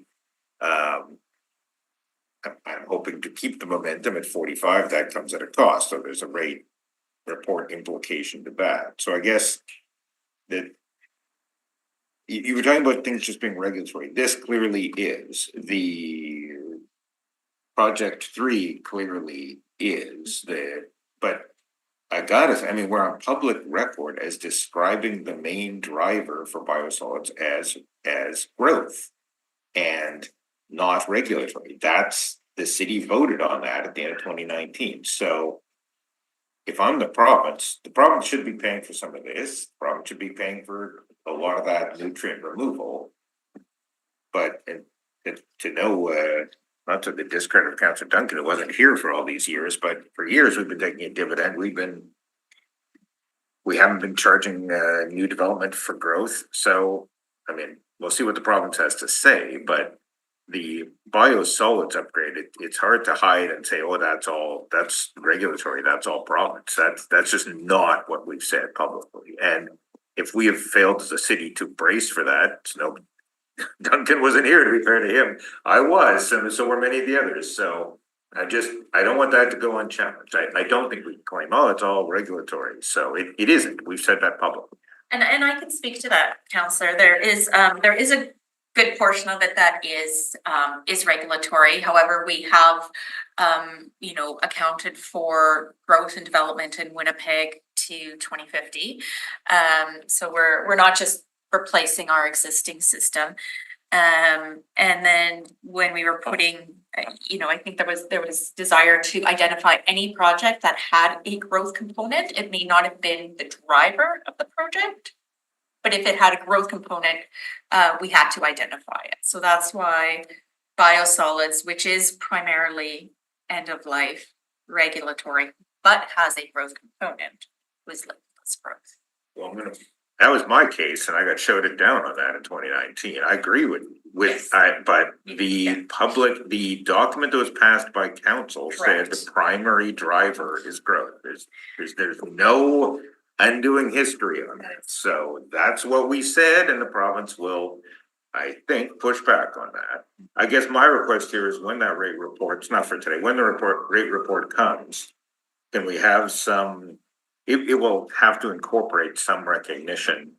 Council has directed staff to get this thing done by 2045 or 7. I always get. I think it was 45, but we kind of, The 45. Rochelle Square's deadline is Yes. 2045, right? So yeah, I think we're gonna get it done by 47, which Yeah. no one, okay, so like we do have a deadline here that is statutory that we're trying to get to, and as Mr. Shanks has said in the past, it's just math. I can get you there by 2045, but you're gonna have to spend more, not at the last minute to do it. So if we're gonna get there by 2045 or 2047, we're gonna have to keep, I mean, at least if we're going at 45 million a year, we're gonna get in the ballpark. If we're going to 30, we're gonna be like in the 2090s. And I blathered on about that perhaps too many times, but yeah, that, if we can get in the rate report some way of breaking these things out, so it's like, okay, if that's the biosolids bit, that's the nutrient removal bit, that's the CSO and other stuff bit. I mean, that would be a mature way to have this debate about the, right, I mean, Councilor Duncan's right, people should brace for it. It's gonna be, what was your word, dramatic, drastic? Dramatic, I think. Dramatic, it will be, but by necessity, but I don't want the CSO part to get lost in the debate over the, and I mean, the mayor said, well, we don't have to get this done by 2030. We gotta get biosolids done by 2030. That's completely fair. I get that, or maybe there's some way of you delay out the CSO bid until after 2030. I don't know, but I mean, that's a fair comment from the mayor. Yes, but just for clarification, we will be looking to adjust the rates from 2025 to 2027. And the CSO program's fully funded in those years already, so there shouldn't be a incremental rate difference based on CSO or future increases in CSO funding if we're just looking at those 3 years for the rate. I mean, the rate model's 10 years out, but the rate approval will be just those 3. But at least if the modeling, otherwise you're just saying, I mean, frankly, if you need $50 more per household per year to get to a manageable level on CSO, it's arguably easier to go 16, 18 than to go $50 in 1 year in 2028. Right, but the rate, but you gotta keep in mind, like, the rate for a given year is trying to match the forecasted cash flow for that given year. So on its own, absolutely correct on its own, but you know, build it up over time. Try to keep it, the less changes, the better for folks trying to manage their household budgets. But in terms of the bigger picture, we've got these couple of giant projects coming in certain years that we can't really move around that much, North End stuff. So when we look at the 3-year rate increase, it's like, we wouldn't wanna raise advance money in those 3 years for future years, when we already have rate pressures on money we actually need to get to that. And yet, one is drawn to the fact that we've done the 30 to 45 million based solely on reserves, so there was enough money in the reserves that we could burn $60 million without adjusting rates, so. The cash flow hasn't been perfectly matched. Yeah, it's not like at this point in time, we have sufficient funds in the reserve, right? Without asking for additional funds or increasing the rates. There's a number of, projects we need to get going. And right now we have funds for like the big Rutland truck. So once that's done, then we'll be able to, do more of the smaller contracts, but you have to also kind of keep in mind, there's like social aspect to the CSO construction as well. We have to try to time the projects. They're very disruptive. They're very disruptive to the neighborhoods they're in. So, there's a lot of factors we look at, including, market capacity, both, resourcing for us, designers, construction companies. So there's a lot of factors we were looking at when we made the decision, to how we want to fund it in the future years. But I mean, regardless, and I won't even get into the 10% has to be green infrastructure. If we're gonna try and get this thing home by the late 2040s, to quote Shanks, it's just math. Like, we gotta spend more, and you can't do it all in the last 2 years. Like, you gotta ramp up at some point here, or you're kicking this half a century down the road. But I mean, I think where I would try to change the narrative, I don't know if I'll be successful, but the master plan has those giant projected schedules based on, a very coarse estimate of a number. Projects aren't really well defined. And so there's a very wide range of costs. And then, well, if you pick a number to fund it a year, then you have to include an escalation, makes the number even bigger. So you get this crazy schedule of 2095. That's just like, there isn't 70 years worth of work. 30 years worth of work. A lot of work. But what I'm trying to say is, narrative wise, we don't know what that program is going to cost in entirety. And so by picking a number and then back calculating what we need to forecast, or what we need to spend in a year, is not the right way to do this. We need to look at, like, what is our 5-year capital plan to make progress on CSOs. We got a 5-year capital plan. It's fully funded right now. We're making progress on CSOs. We're hitting the big ones, Armstrong, Rutland. We're going to make big percentage increases on that overall percentage capture. Then we have a bunch of other smaller districts that we need to design. We need to, conceptualize to even get a cost estimate. And like I was saying, even internally, the province came to us right now and said, how much money do you need to complete this program? We don't know. So it's kind of awkward that way. If they said, how much money do you need in the next 5 years? We got it right here in this detail sheet. We can split that up right now. Because those are better defined segments of that program. So that's kind of how we're trying to approach it. If that helps. And I anticipated your usual rejoinder that Armstrong's gonna be, gets us a third of the way home, and that's in the next few years, so,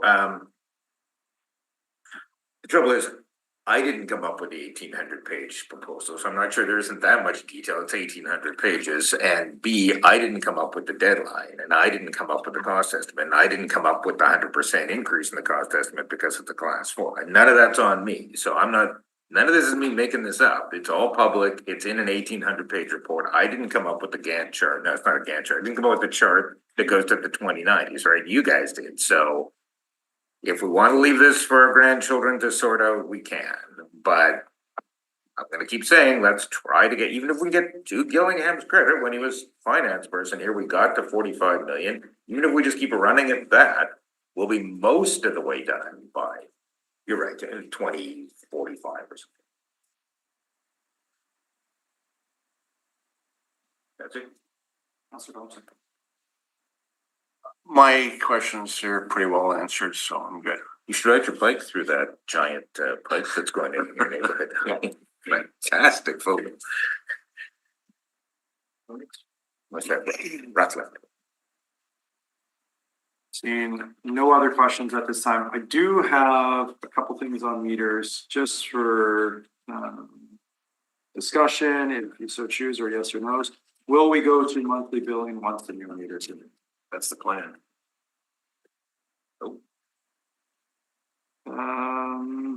I mean, there's a couple of things that have to be in place. It's not just the meters, but we would like at some future state to be monthly billing. Yes. Can we eliminate potentially paper billing and those costs associated with it? I believe we had a discussion at some point where we mail out 5,000 pieces of mail a day. Yes, we can make incremental progress on that before this program is done. Will the new meter system, these are all super good questions as I listen. Will the meter system cap usage as safety precaution for folks to avoid these types of situations where they get the thousands, if not tens of thousands of dollars? I don't know.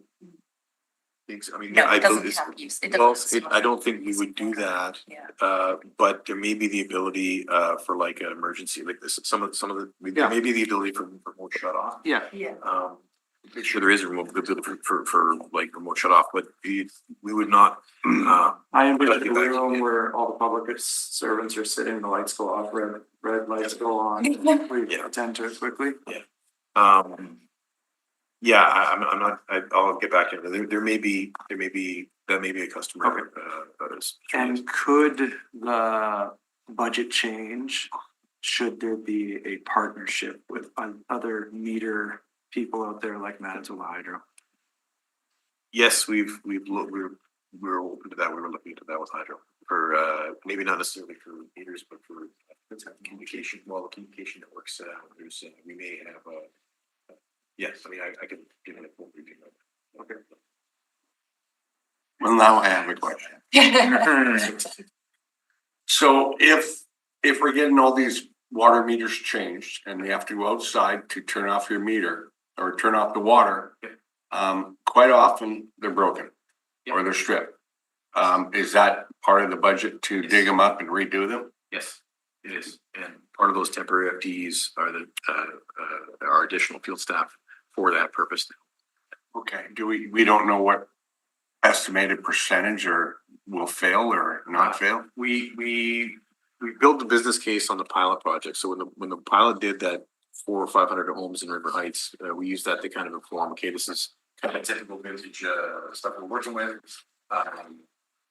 There's our infrastructure, there's also the plumbing in houses can be all over the place, right? So just even the tie-in points for where the meter comes in, we did that pilot to kind of get a handle on what we think we could expect. Plus, like just even scheduling with people, like how are we going to schedule when people are home, let us in, that kind of stuff. So we kind of ran through all that and got a pretty good idea how we're going to do it. Okay. You're on top of it, we're good. Okay, Just. yeah, Council Chambers. Newer homes are being built with X pipe. Yep. Is that a consideration in terms of? Not a problem. Yeah, not a problem. Not a problem. It's copper coming into the meter, and then the household plumbing can be whatever. Okay. And sorry, just so we don't forget, like there's three different neighborhoods in town that already have remote read meters. They don't have the wide area network. They have the kind of drive-by reads. So like Waverly West, the thinking Transcon, Sage Creek, and it's written down. It's a very true house. No, it's part of it. I always forget it. Anyways, there's a third neighborhood in They're already converted. Yes, well, with a kind of a placeholder remote read technology, you know. Yeah. Good. Okay. Summer leave. Yeah, so I can picture it. Apologize, I'm disrespecting our customers and consumers. Yeah. All right. So that is item number one, the departmental budget presentations, which do not require any action from this committee. We will move on to item number two, which is the preliminary 2025 budget updates, and we will break this into two separate votes, I believe. Perhaps our clerk can explain the process here. That would be the recommendation, just to vote on the preliminary operating and the preliminary 2025 capital budget separately. If it's going for, that would be our recommendation. Any opposition to that? Seeing none, okay, I'll look for motions unless there's further discussion, amendments. I'll briefly discuss the supplement bit, but not the Preliminary. I'll move, I can move the first one if we need a motion. Okay. That's the preliminary operating budget under the purview of the Standing Policy Committee of Water, Waste and Environment. Be approved as submitted. Yeah. To the executive policy. Okay, so the motion's on the table, all in favor? Aye. Opposed? It is carried. Moving on to the supplement to the 2025 preliminary budget. Councilor May's comments. Just two things. Just can you clarify on the river, is the riverbank still, I mean, that dropped out of this committee's name at one point, but is the riverbank still part of the? And I'm assuming there was no, we didn't mention it at all, but there's no change on the $3 million. Yeah, we have 3 million in next year, and then I think it's like 286 is in my brain. 286 in 2026, yeah. Oh, okay. So, yeah, there's just, yeah, and that's for all the stabilization projects. Is that, sorry to raise this now, I apologize. I wasn't sure if it was even under our jurisdiction. So is that's a capital, It is, it had shot up to about 3 million a year from that's correct. the, probably from Councillor It was Eady's nothing, right? efforts, to be fair to Councillor Eady. Yeah. But it is now going back down again, That's correct, But- yes. not in 2025. 2025, 2026, there's funding. 2027 onwards, there is no funding. Okay, think about that. But not today. My second point was just, I'll be supporting this today. I think that, Go ahead. I don't know if you need a motion, but the bigger debate will come when we do the rate report. There are certainly things I would like to say about the dividend, things I would like to say about, hey, in 2020, what if we capped the dividend and we did this for CSO? And others might say, enough with the CSO blathering, leave that, we gotta get home on the biosolids, all of that's fair, but that's not on today, it's kind of the second budget almost, but if that's when the rate report's coming, that's when the rate report's coming, but I'll probably have some amendments then, but we'll see because that's the revenue source. If you want to spend more in 28, 29, 30 on CSO, I think that's when we have to have that debate, although your point, Tim, is, Mr. Shanks, is that's, you're setting the rates for the next couple of years. I'm just trying to get, I won't be out of order then if, when we get to the rate report, we're talking about trying to amend.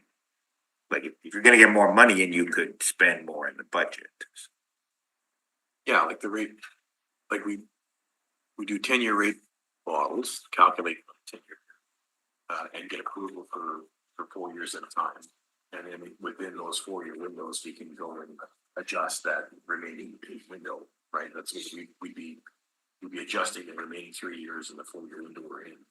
But the math we're doing to determine the rates for 2025, 26, 27 is based on a 10-year. Yeah, okay. Yeah. So, yeah, if one wanted to, I want to phase out the dividend starting in I want it to be 0 by 2030, right? That's a huge implication on a lot, that's a lot of moving parts there, but that's not today's, it's tricky because you got the revenue is hanging out there in a subsequent report. Am I gathering the question is, phasing out the dividend, if that's the case, is that tied to rate report or is that tied to annual City of Winnipeg budget, because it impacts all sorts of operating. Perhaps we'll call our corporate finance manager back up. Yeah. I won't be able to. So zeroing out the dividend is actually both a budget and a rate report implication. So it depends on what happens first. For purposes of today's discussion, if that motion is not on the table, then there's no budget impact. In the future, when the rate report comes in and that proposal is on the table, it definitely has budget implications. Council has the authority to change the budget for Yeah, that's twenty right. twenty-five. Right, but it cannot change, like the budget for 26, 27 in future years it has to be a part of the annual budget process update. So after the rate report is brought forward, should there be any amendments that affect the City of Winnipeg budget, council has authority to change Yes. mid-year. Mid-year, correct. Okay. Correct, both operating and capital, you could do that, so obviously a dividend is a big tax supported impact, because that's revenue on the tax supported fund, so somehow council needs to identify if it's zeroing out, phasing out the dividend, it needs to identify how it's gonna pay and fill that gap, right? So it's either property taxes or more revenue from the tax supported fund, so that's the implications of that decision if ever it's on the table. Okay, so if we get the rate report, it says what it says, I say I want to cap the dividend at 50 million. Whenever it hits that, that's it, or 45, choose a number, it's over 40 now, so. Correct. Find a 42 number. this year, yeah. Whatever is greater than that will flow into North End or CSO, whatever, right? Something in that. You're saying better wait till the next budget. Get your rate report done, but then you've got see you next year on the budget. If you're not changing around, we change budgets all the time mid-year, but we Yeah. do that for the year in which we are debating. Right? Correct. So you're saying For go to town, but it would be the next budget where you'd have to change the 2028 CSO, 2029, 2030. Yes, in the past, I have seen reports update the projection year, so this will be in our situation today, that will be our 26 and 27. But then it doesn't get formally approved by council until that budget year is again in front of council in that year. But I have The seen that. structural problem. Yeah. 3 years of revenue and 6 years of expenditures. This budget, the 2025 budget, and the forecast for the remaining years includes the dividend as calculated on the approved rates that were approved last year. So that's built in. So the rates, the baseline, like, we're coming to you with a new rate adjustment that any incremental change, be great if it was cut, it's not, but any incremental change is not reflected. Like if you negate it, if you said you don't want dividend on the new rates, that has no impact on this budget because that increase in rates, that increased dividend is not reflected in this budget as it is. No, and we are reviewing the dividend when we get the rate report. The council has directed that, so that's when we would have this somewhat interesting conversation. Okay. Thank you for clarifying. I just, obviously my large point is I don't want the CSO stuff to get forgotten in the larger debate. Okay, thank you for. And the good news is, it doesn't sound like the dividend's going up. We get more money out of it. Well, I guess we'll have to debate once. Yes, doesn't sound like it's going. All right, any other questions on the 2025 preliminary budget? If not, do we have a motion? I think. Okay. Councilor Mays moves. As submitted. Yes. Submitted. All in favor? Aye. Opposed? And that is also carried. That concludes our 2025 budget review item. We will now move on to our reports. There's one lone report here today. And that is report number 1, the issuance of a letter of credit for Centerport South Force Main. That's phase 1A, contract 2A. Public service. Yeah, this is a simple, straightforward thing. Letters of We need a letter of credit for this job. The department can't issue letters of credit. We need approval of council, so that's why there's a report here in front of you. It's a letter of credit for about $1 million of coverage. The RM roster requires it for us to have some access, early construction and commencement agreement access.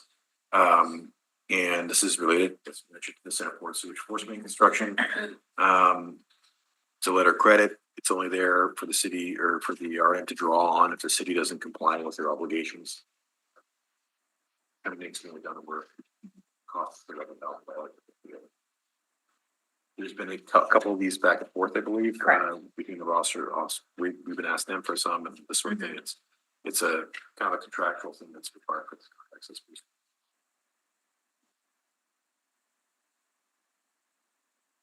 So was this part of the, like, you showed a photo in your presentation. Was that, is that? Yes, yes, that's the report, so, yeah.